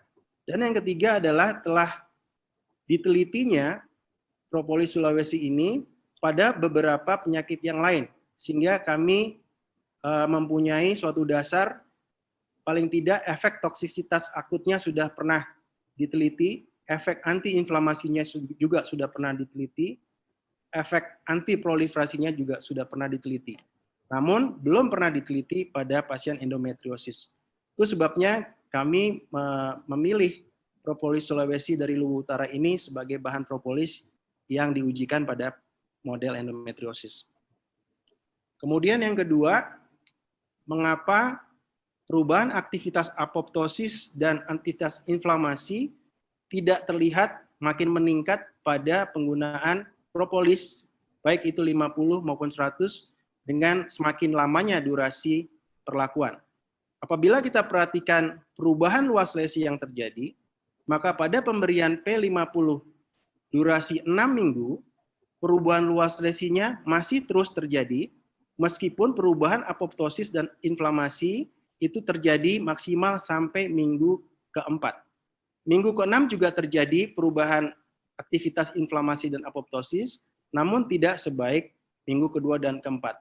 Jadi dengan demikian kita dapat mengambil kesimpulan bahwa perubahan luas lesi merupakan suatu end result atau final result dari suatu proses yang sudah terjadi sebelumnya, Dr. Wir, yaitu perubahan aktivitas apoptosis yang terjadi sejak awal 2 dan 4 minggu, tampak dari ekspresi caspase dan Bach-Bessel yang meningkat di minggu kedua dan minggu keempat, tetap memberikan hasil penurunan luas lesi pada pengukuran minggu ke-6-nya. Kemudian pertanyaan terakhir mengenai berapa banyak dosis EP yang akan diberikan kepada manusia. Seperti yang tadi sudah dijelaskan juga, ada yang disebut dengan human equivalent dosage yang akan menjadi pengantar kita untuk memberikan first dose berapa yang aman untuk diberikan kepada manusia. Berdasarkan perbedaan koefisien luas permukaan tubuh dan luas dan berat badan spesies rat atau ratus atau tikus dibandingkan dengan manusia, maka ada suatu koefisien pembagi yaitu 6 sampai 7 dari dosis tikus apabila diterapkan kepada manusia. 50 mg per kilogram berat badan per hari kita bagi menjadi 7, jadi sekitar 7 mg per kilogram berat badan per hari pada manusia. Dengan berat badan rata-rata manusia 60-70 kg, maka dosis per harinya adalah sekitar 420-490 mg per hari. Namun apabila kita ujikan secara clinical trial pada manusia, angka ini harus dibagi lagi menjadi dengan angka 10 untuk memastikan keamanannya. Jadi dengan rata-rata 500 mg per hari, kita bagi 10 menjadi 50 mg per hari. Dengan adanya analisis komponen yang jelas dari propolis yang kita gunakan, maka dosis 50 mg per kilogram berat badan per hari ini dapat dikuantifikasi, Dr. Wiryawan, sehingga pemberiannya nanti pada saat clinical trial pada manusia juga mampu untuk dihitung secara pasti berapa dosisnya, sehingga aspek keamanannya dapat terjamin. Demikian jawaban saya, Dr. Wiryawan. Terima kasih. Ya. Mungkin satu lagi, Dr. Herbert, tambahan saja. Tadi disebutkan bahwa propolis ini kemungkinan nanti menjadi terapi adjuvan. Padahal dalam penelitian ini, Dr. Herbert juga sudah membandingkan dengan Dinoges. Nah, apakah kalau kita lihat efek dari Dinoges dengan propolis, ya pasti kita lebih milih propolis kalau misalnya hasilnya sama saja. Nah, apakah Dr. Herbert berani menyimpulkan bahwa ya sudah gunakan saja propolis, jangan hormonal? Jadi bukan sebagai terapi adjuvan justru. Ya dok, ya jadi seperti tadi sudah kita diskusikan Dr. Wir, bahwa untuk clinical trial merupakan obat utama dari terapi endometriosis. Di sini senyawa aktifnya harus diidentifikasi dan diketahui persis dosis dari senyawa aktif yang sudah dipurifikasi. Sedangkan pada EP ini tampak paling tidak ada 22 senyawa aktif yang berperan dalam efeknya terhadap efek biologis terhadap endometriosis. Oleh sebab itu, untuk membuat propolis ini menjadi obat standar, kelemahannya adalah kita tidak bisa memastikan berapa dosis masing-masing senyawa aktif. Oleh sebab itu, untuk clinical trial, hal ini akan sangat sulit untuk diwujudkan. Kecuali kita bisa membuat suatu bahan di mana masing-masing senyawa aktifnya ini kemudian kita buat menggunakan mesin. Namun hal ini sangat membutuhkan biaya yang luar biasa mahal, Dr. Wir, dan tampaknya tidak mampu laksana untuk kita lakukan dalam uji clinical trial. Namun demikian, pada penelitian lain juga tampak bahwa EP dengan beberapa pengobatan hormonal itu bersifat saling mendukung atau sinergi. Contohnya adalah ikatan terhadap progesteron B. Tampak dalam suatu penelitian, Chen dan kawan-kawan menunjukkan bahwa pemberian adjuvan EP dengan progestin akan meningkatkan ekspresi post-reseptor dari penempelan progesteron pada reseptor progesteron B. Hal ini tidak terlihat apabila pemberian EP hanya diberikan tanpa progesteron. Hal ini menunjukkan bahwa EP digabung dengan progestin juga merupakan suatu pilihan lain yang mampu meningkatkan efek dari progesteron sendiri, mana pada endometriosis kita tahu sering sekali terjadi apa yang disebut dengan resistensi progesteron. Demikian, Dr. Wir, jawaban saya. Terima kasih banyak. Ya, terima kasih. Saya sangat puas dengan jawaban Dr. Herbert. Terima kasih, Dr. Opi. Terima kasih. Saya Saya persilakan penyangga berikutnya, Profesor Dr. Andon Hestiantoro, Spesialis Obstetri Ginekologi Konsultan, Master of Public Health, untuk mengemukakan pertanyaan dan sanggahannya. Terima kasih banyak, Profesor Dr. Dwiani Ovianti sebagai pimpinan sidang. Dr. Herbert, saya mengucapkan selamat, juga selamat kepada keluarga.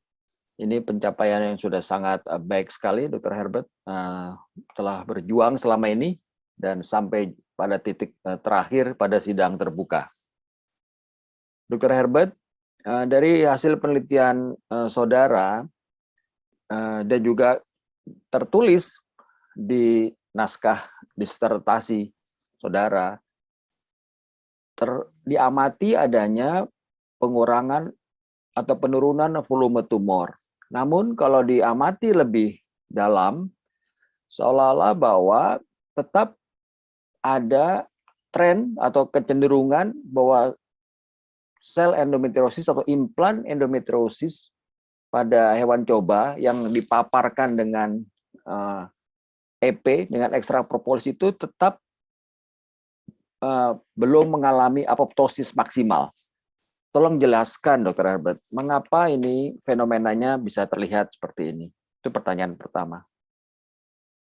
Pertanyaan kedua,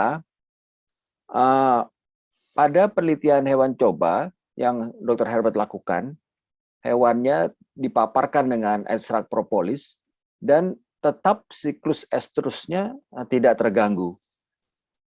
Yang menjadi pertanyaan berikutnya adalah pada uji in silico sebenarnya ekstrak propolis itu memiliki afinitas yang cukup baik atau ikatan afinitas dengan reseptor estrogen.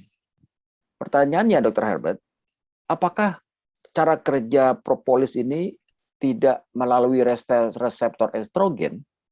Apa dia langsung ke dead reseptor, kemudian atau melalui ke mitokondria channel, atau sebenarnya propolis ini merupakan selective estrogen receptor modulator? Tolong jelaskan dua pertanyaan tersebut, Dr. Herbert. Terima kasih atas pertanyaan yang terhormat Profesor Dr.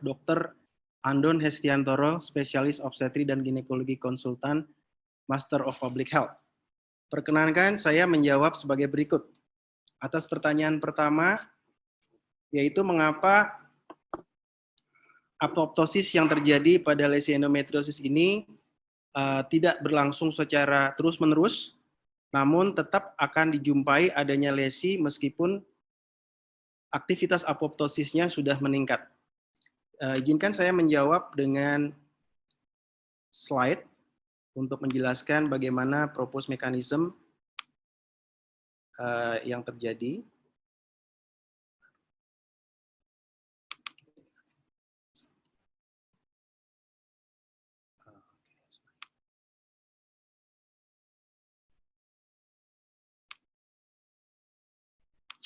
Berdasarkan gambar ini, kita melihat bahwa ini adalah suatu sel endometriosis, di mana peran fungsi survival cell atau proliferasi sel dan fungsi apoptosis sel atau kematian sel itu merupakan suatu keadaan homeostasis yang selalu dalam suatu posisi keseimbangan. Oleh sebab itu, kecenderungan untuk lebih ke arah apoptosis atau lebih ke arah proliferasi sel sangat bergantung pada banyak hal. Kita tahu misalnya pada endometriosis, peran NF-kB menjadi sangat penting karena dia merupakan second messenger dari jalur TNF-alpha yang merupakan jalur reseptor untuk kejadian inflamasi yang umum kita jumpai pada endometriosis, maka dia akan mengaktifkan protein-protein yang bersifat anti-apoptosis. Kemudian juga kita bisa melihat bahwa prostaglandin E2 di sini berperan melalui beberapa jalur. Yang pertama adalah berperan dalam mengaktifasi estradiol melalui peningkatan ekspresi CYP19 atau aromatase, sehingga kadar E2 di dalam sel endometriosis sendiri akan meningkat. Kita ketahui bahwa kelengkapan enzim dan hormon yang dibutuhkan untuk menghasilkan E2 pada sel endometriosis itu sudah dibuktikan bahwa sel endometriosis mampu menghasilkan E2 sendiri. Nah, keberadaan PGE2 dalam hal ini akan mengaktifasi dan mengakselerasi kejadian-kejadian penimbunan E2 tersebut. Selain itu juga PGE2 melalui E2 akan berpengaruh terhadap proliferasi sel melalui aktivasi growth factor 9. Selain itu juga dia mampu untuk mengubah daya fagositosis dari makrofag, sehingga meskipun makrofag banyak terdapat pada lingkungan sekitar lesi endometriosis, kemampuan fagositnya menjadi berkurang, namun kemampuan produksi sel-sel inflamasinya justru akan semakin meningkat dan mengakibatkan proses inflamasi kronik terus berlangsung dan tidak terjadi kematian sel. Namun demikian, pemberian EP yang memotong berbagai jalur, termasuk jalur trail atau TNF alpha receptor apoptosis inducing ligand, ini merupakan jalur yang khas karena hanya meningkat pada sel-sel yang bersifat tumorik atau bersifat neoplastik dan tidak terjadi pada sel-sel normal. Oleh sebab itu, penggunaan jalur trail ini sudah dibuktikan pada penelitian lain yang menggunakan juga ekstrak propolis terhadap sel-sel kanker, menunjukkan bahwa aktivasi trail ini merupakan salah satu jalur yang sangat mungkin terjadi pada apoptosis yang lebih meningkat yang terjadi pada lesi endometriosis. Namun demikian, suatu saat aktivitas apoptosis ini akan diimbangi dengan aktivitas anti-apoptosis, baik itu melalui jalur mitokondria dengan melepaskan BCL dan BCL-X long, pengeluaran sitokrom C, ataupun juga melalui DAT reseptor yang pada pasien-pasien endometriosis, ekspresi trail reseptor ini akan sangat tinggi. Meskipun demikian, tidak mungkin sel tersebut akan keseluruhannya akan melakukan apoptosis terus-menerus, karena ini akan juga berbahaya menyebabkan adanya aplasia sel dalam perkembangan selanjutnya. Dengan demikian, meskipun luas lesi berkurang dengan nyata, aktivitas apoptosis dan anti-apoptosis di dalam sel tersebut akan selalu mendapatkan keseimbangan yang baru, dok, dengan adanya terapi yang kita berikan. Kemudian, pertanyaan kedua mengenai siklus estrus yang tidak terganggu. Betul sekali bahwa di dalam referensi sudah terbukti bahwa EP mempunyai ikatan terhadap reseptor estrogen. Begitu pula dari uji in silico yang kita kerjakan, terjadi ikatan antara EP dengan estrogen reseptor, terutama dari senyawa aktifnya yaitu krisin. Senyawa krisin ini juga banyak diteliti dalam penyakit-penyakit lain berhubungan dengan reseptor estrogen. Namun apabila kita melihat kekuatan ikatannya dibandingkan dengan ligan alami yaitu 17 beta estradiol, maka ikatan krisin ini tidak lebih baik dibandingkan 17 beta estradiol. Oleh sebab itu, penekanan atau sifat antiestrogenik pada pemberian EP pada lesi endometriosis tentu saja tidak sebaik penekanan akibat progestin yang langsung menyasar pada produksi reseptor E2, reseptor E alpha, atau penurunan reseptor progesteron B yang mampu untuk menahan kerja estradiol di sel endometriosis. Oleh sebab itu, dalam hal ini kerja EP sendiri akan sangat bergantung tidak hanya pada pemberian EP-nya saja, tapi juga pada suatu penelitian dia mampu untuk memodifikasi transkripsi progesteron apabila dia berikatan dengan reseptor progesteron B, yang secara keseluruhan tetap akan memberikan dampak penurunan inflamasi dan peningkatan apoptosis pada sel-sel endometriosis. Demikian jawaban saya, Dr. Andon. Terima kasih. Terima kasih, Dr. Herbert. Ya, pimpinan sidang saya rasa cukup. Terima kasih, saya puas atas jawabannya. Terima kasih, Prof. Baik, terima kasih, Profesor Andon. Saya persilakan penyangga berikutnya, Dr. Anda Puspita Eka Wiyung, MS, untuk mengemukakan pertanyaan dan sanggahannya. Terima kasih, Ketua Sidang, Prof. Dr. Ovi. Sebelumnya saya mengucapkan selamat, Dr. Herbert. Kalau saya tidak salah, kita sudah berdiskusi lama ide ini sebelum Dr. Herbert masuk ke S3 ya. Waktu itu kita ketemu untuk berdiskusi bagaimana membuat model hewan endometriosis. Dan itu juga menjadi tantangan untuk saya.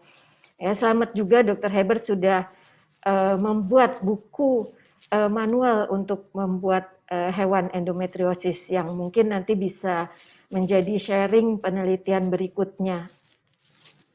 Nah, dari saya, hasil penelitian ini cukup baik. Kita memperlihatkan adanya penghambatan melalui jalur apoptosis maupun dari inflamasi.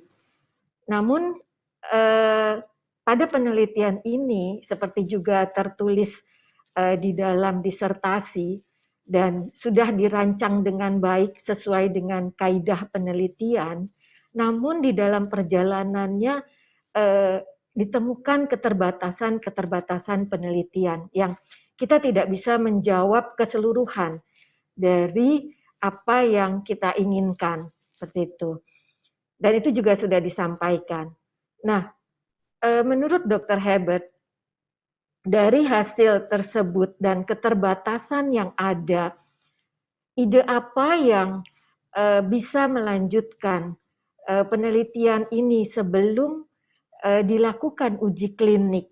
Mungkin ide-ide ini bisa disampaikan, bisa saja nanti ada yang melanjutkan dari penelitian tersebut. Jadi rencana apa yang bisa dilakukan sehingga nantinya propolis ini bisa digunakan untuk manusia, untuk menghambat lesi dari endometriosis. Itu pertanyaan pertama. Nah, pertanyaan kedua, mungkin juga Dr. Herbert bisa sharing. Saya tahu bahwa di sini banyak klinisi dan Dr. Herbert sendiri seorang klinisi yang sehari-harinya belum mengenal hewan coba. Ya, kemudian pada waktu mengerjakan penelitian tersebut terkendala dengan kita awal-awal COVID, di mana kepanikan terjadi, termasuk juga di Animal Research Facility juga terjadi. Namun penelitian ini masih bisa terus berjalan dengan baik, sesuai dengan hasil yang diharapkan dari penelitian ini. Nah, Dr. Herbert mungkin bisa sharing animal welfare atau kesejahteraan pada hewan selama penelitian ini, apa yang dilakukan sehingga hasil penelitian ini memperoleh hasil yang sangat baik. Demikian, silakan Dr. Herbert. Terima kasih atas pertanyaan yang terhormat Dr. Anda Puspita Eka Wiyung MS. Perkenankan saya menjawab sebagai berikut. Pertama-tama saya juga mengucapkan terima kasih kepada Dr. Puspita sebagai inspirasi saya dalam membuat model endometriosis pada tikus. Beliau yang mengajarkan saya bagaimana cara mengimplantaskan segmen uterus kepada peritoneum tikus sehingga kita bisa memperoleh jaringan model endometriosis pada tikus. Pertanyaan pertama mengenai apa yang akan dikerjakan atau ide-ide apa yang akan dikerjakan setelah ini sebelum melangkah ke uji klinik.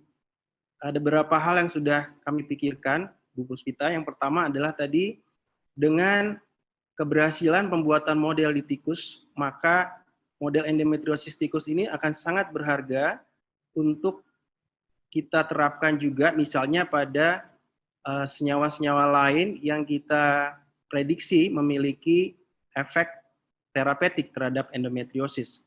Selain itu juga tadi sudah disampaikan bahwa pemberian ekstrak propolis apakah bisa juga kita gunakan atau kita manfaatkan untuk mencegah terjadinya lesi endometriosis dengan memberikan ekstrak propolis sejak awal pembentukan model, lalu kita lihat apakah terbentuk atau tidak modelnya. Dengan penelitian ini itu akan sangat memberikan gambaran bahwa pencegahan endometriosis meskipun tidak bisa kita buktikan dengan langsung pada manusia, namun bisa kita buktikan kepada hewan coba, sehingga aplikasi pada manusia mempunyai suatu dasar yang kuat. Selain itu, komponen ekstrak propolis ini pun kami sudah bekerja sama dengan industri, dengan hibah dari UI, untuk membuatnya menjadi suatu bahan yang mudah untuk dikonsumsi, berupa enkapsulasi.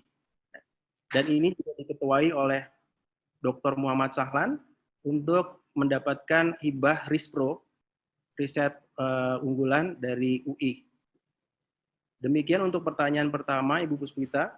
Mengenai pertanyaan kedua, mengenai pengalaman saya di dalam mengelola tikus, memang sangat baru buat saya bagaimana merawat tikus, namun saya beruntung, kita beruntung, di sini kita punya Animal Research Facility dengan fasilitas yang sangat baik, di IMERI, Indonesian Medical Research Indonesia, ini dengan suatu manajemen yang sangat baik, di mana ada petugas yang memelihara, yang memandikan tikus, mengganti kandang tikus, mengganti sebuk-sebuk yang sangat dibutuhkan oleh tikus, kemudian menyiapkan makanan dan minuman ad libitum, kemudian menyiapkan perbedaan terang dan gelap selama 12 jam on dan off, yang kesemuanya merupakan kebutuhan bagi tikus agar dia bisa menjalani proses penelitian ini tanpa suatu stresor yang sangat tinggi,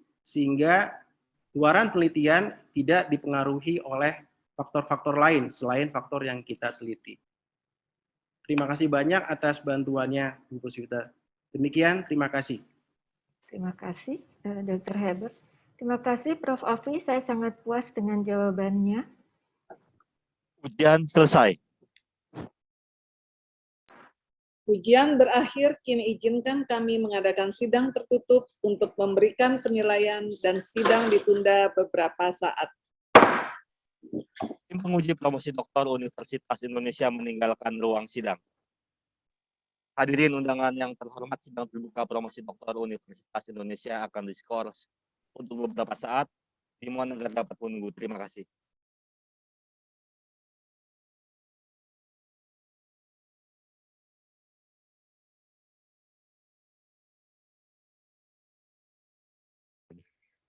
Hadirin undangan yang terhormat, sidang terbuka promosi doktor Universitas Indonesia segera dilanjutkan kembali.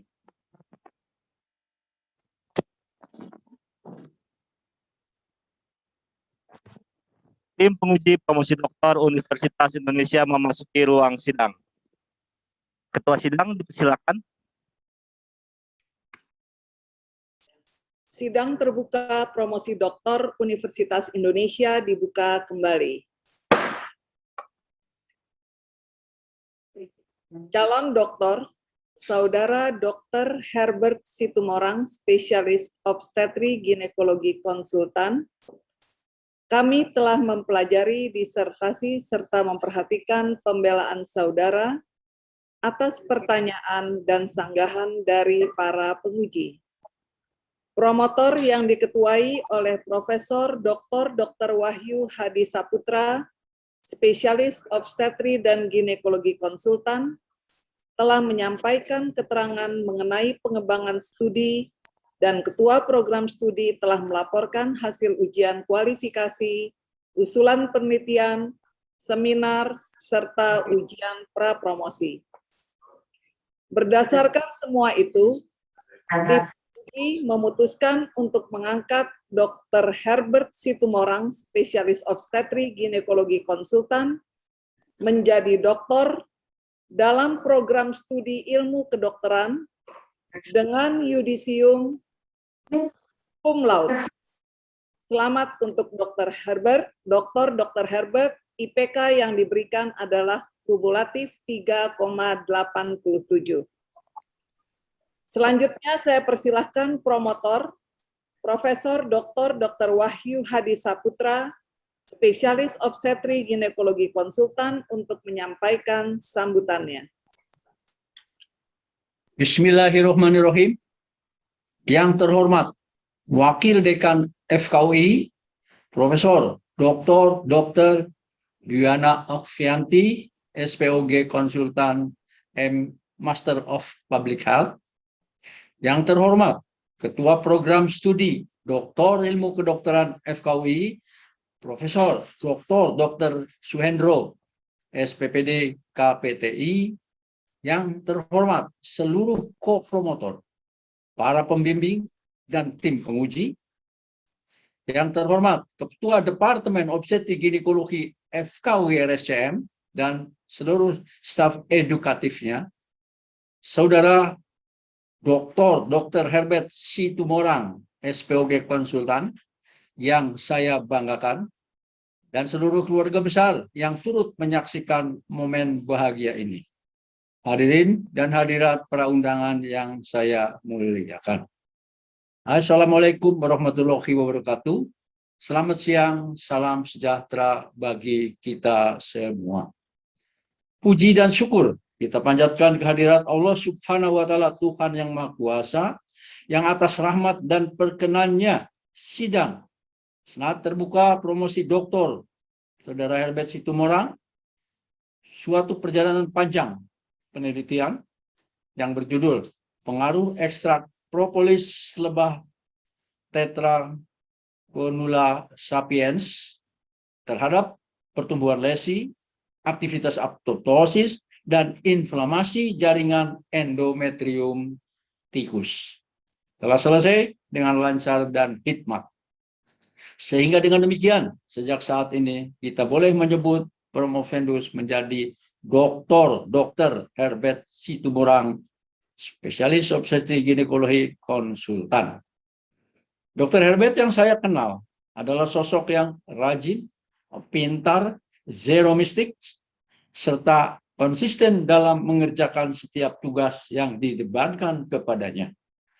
Kemampuan Dr. Herbert sudah saya amati sejak Herbert menjadi peserta didik atau PPDS obstetri ginekologi, yang pada semester keempat atau tahun kedua saya minta Herbert membuat sari pustaka yang bertemakan polycystic ovary atau PCO, yang ternyata dikerjakan dengan sangat baik, sempurna, dan komprehensif, sehingga tulisan tersebut layak untuk dijadikan sebuah buku mungil yang saat itu tahun 2003 merupakan buku pertama di Indonesia yang membahas topik PCO tersebut.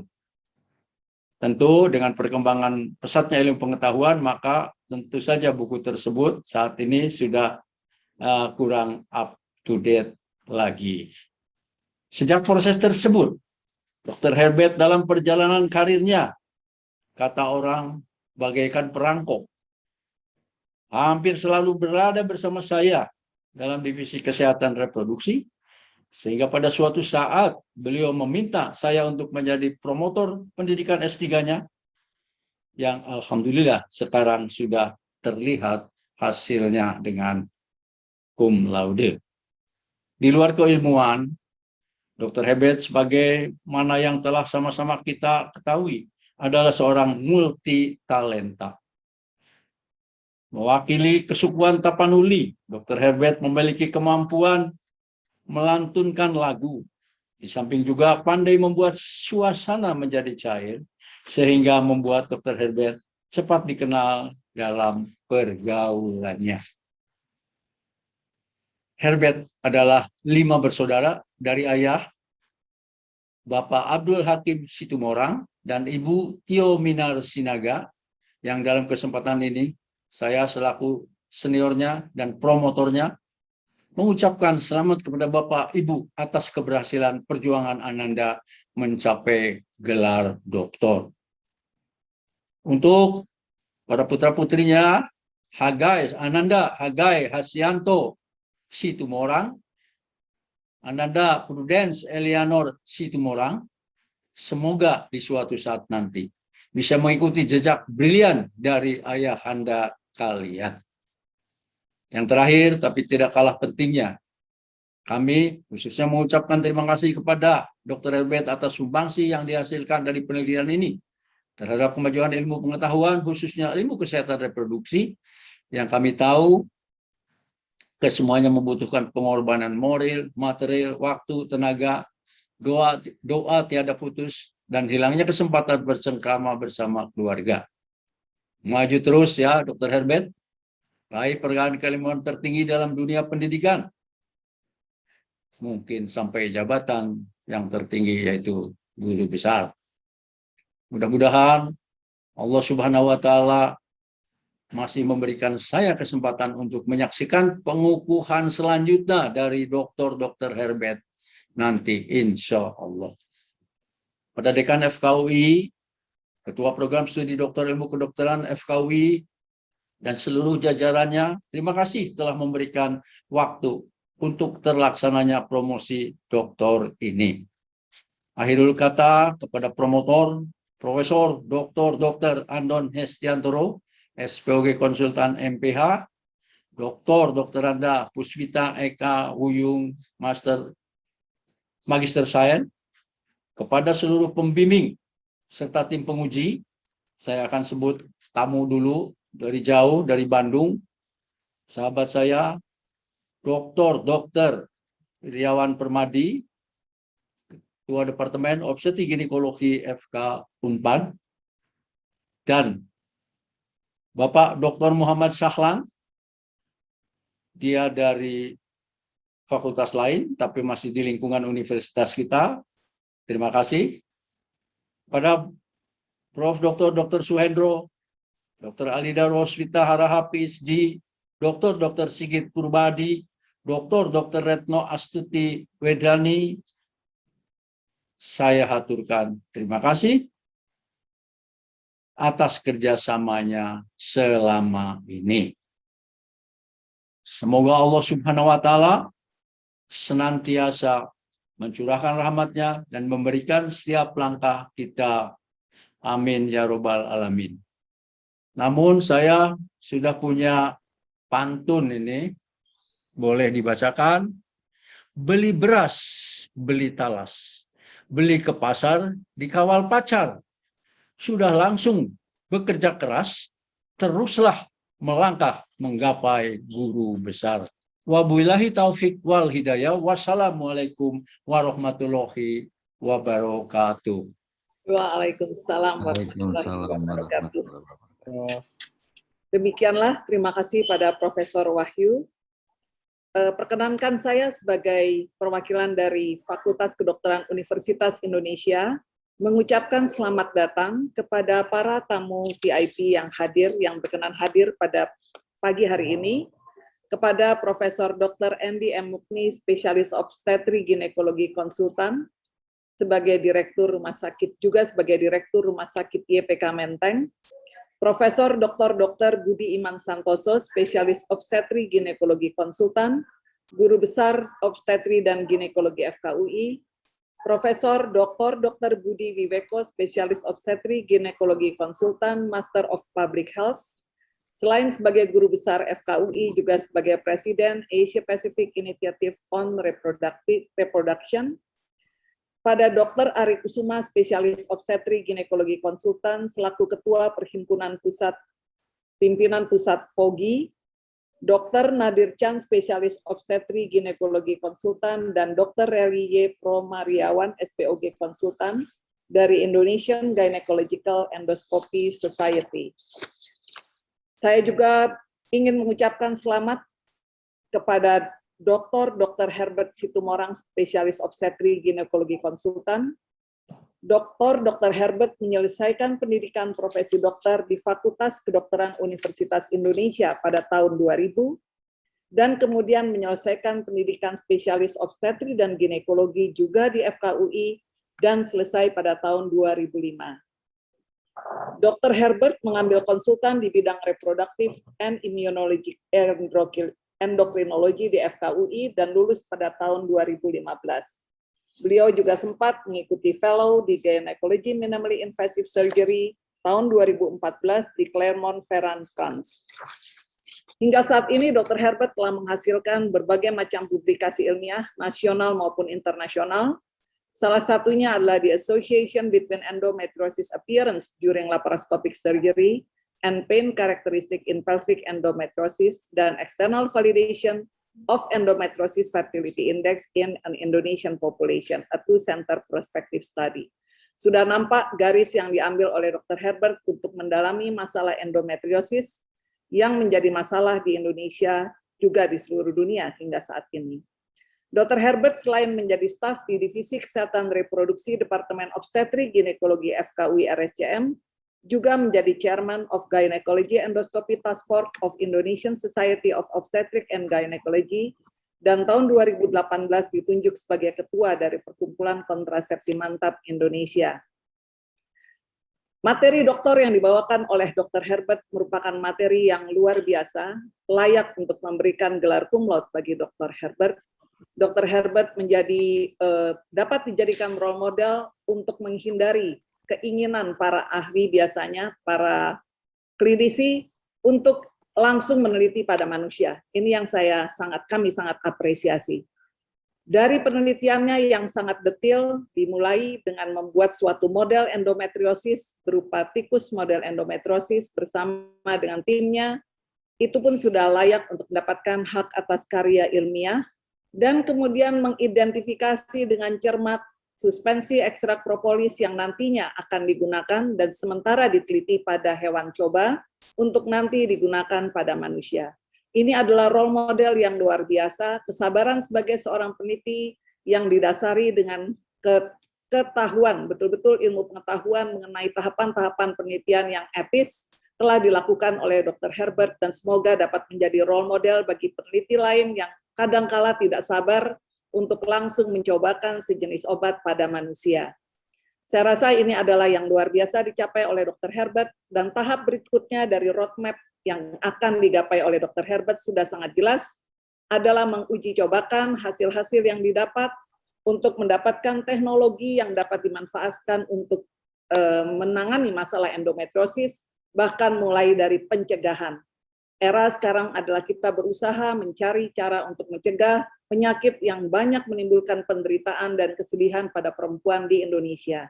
Menderita karena tidak memiliki keturunan, sedih karena harus mengalami nyeri yang berkepanjangan, dan dengan tata laksana yang tidak sesuai kadangkala makin menyebabkan derita pada perempuan yang bersangkutan. Semoga Dr. Herbert cukup sabar dan terus mengikuti roadmap-nya, sehingga apa yang dihasilkan bisa masuk pada roadmap terakhir yang kita tuntut untuk seorang peneliti, yaitu memasukkan hasil penelitiannya pada market. Nah, ini adalah hal yang terakhir, tahap keempat dari penelitian yang saya rasa tidak akan sulit untuk dicapai oleh Dr. Herbert. Dr. Herbert adalah dokter yang saat ini sudah menyumbangkan, menyumbangkan kenaikan 0,17% dari persentase jumlah dokter di FKUI, yang tadinya 57,98%, sekarang dengan Dr. Herbert menyelesaikan S3-nya, maka persentase staf S3 di FKUI menjadi 58,15%.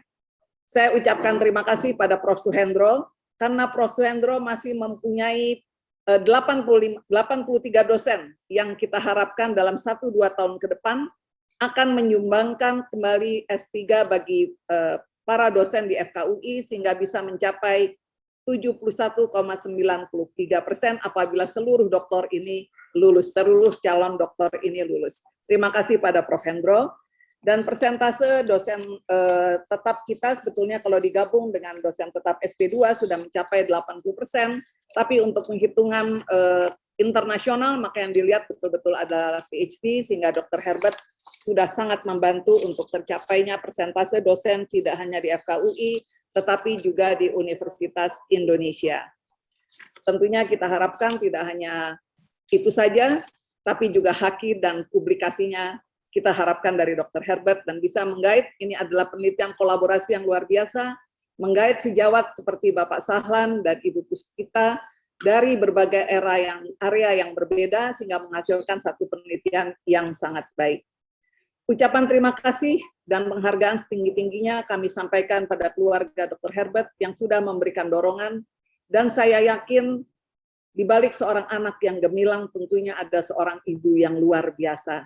Saya ucapkan selamat pada Ibu Tio Minarsinaga dan juga Bapak Kolonel Purnawirawan Abdul Hakim Situmorang yang sudah mendidik secara luar biasa putranya, dan saya harap Dr. Herbert bisa mendidik juga putra-putrinya nanti untuk menjadi generasi penerus yang juga menghasilkan hal-hal yang sangat bermanfaat bagi masyarakat Indonesia.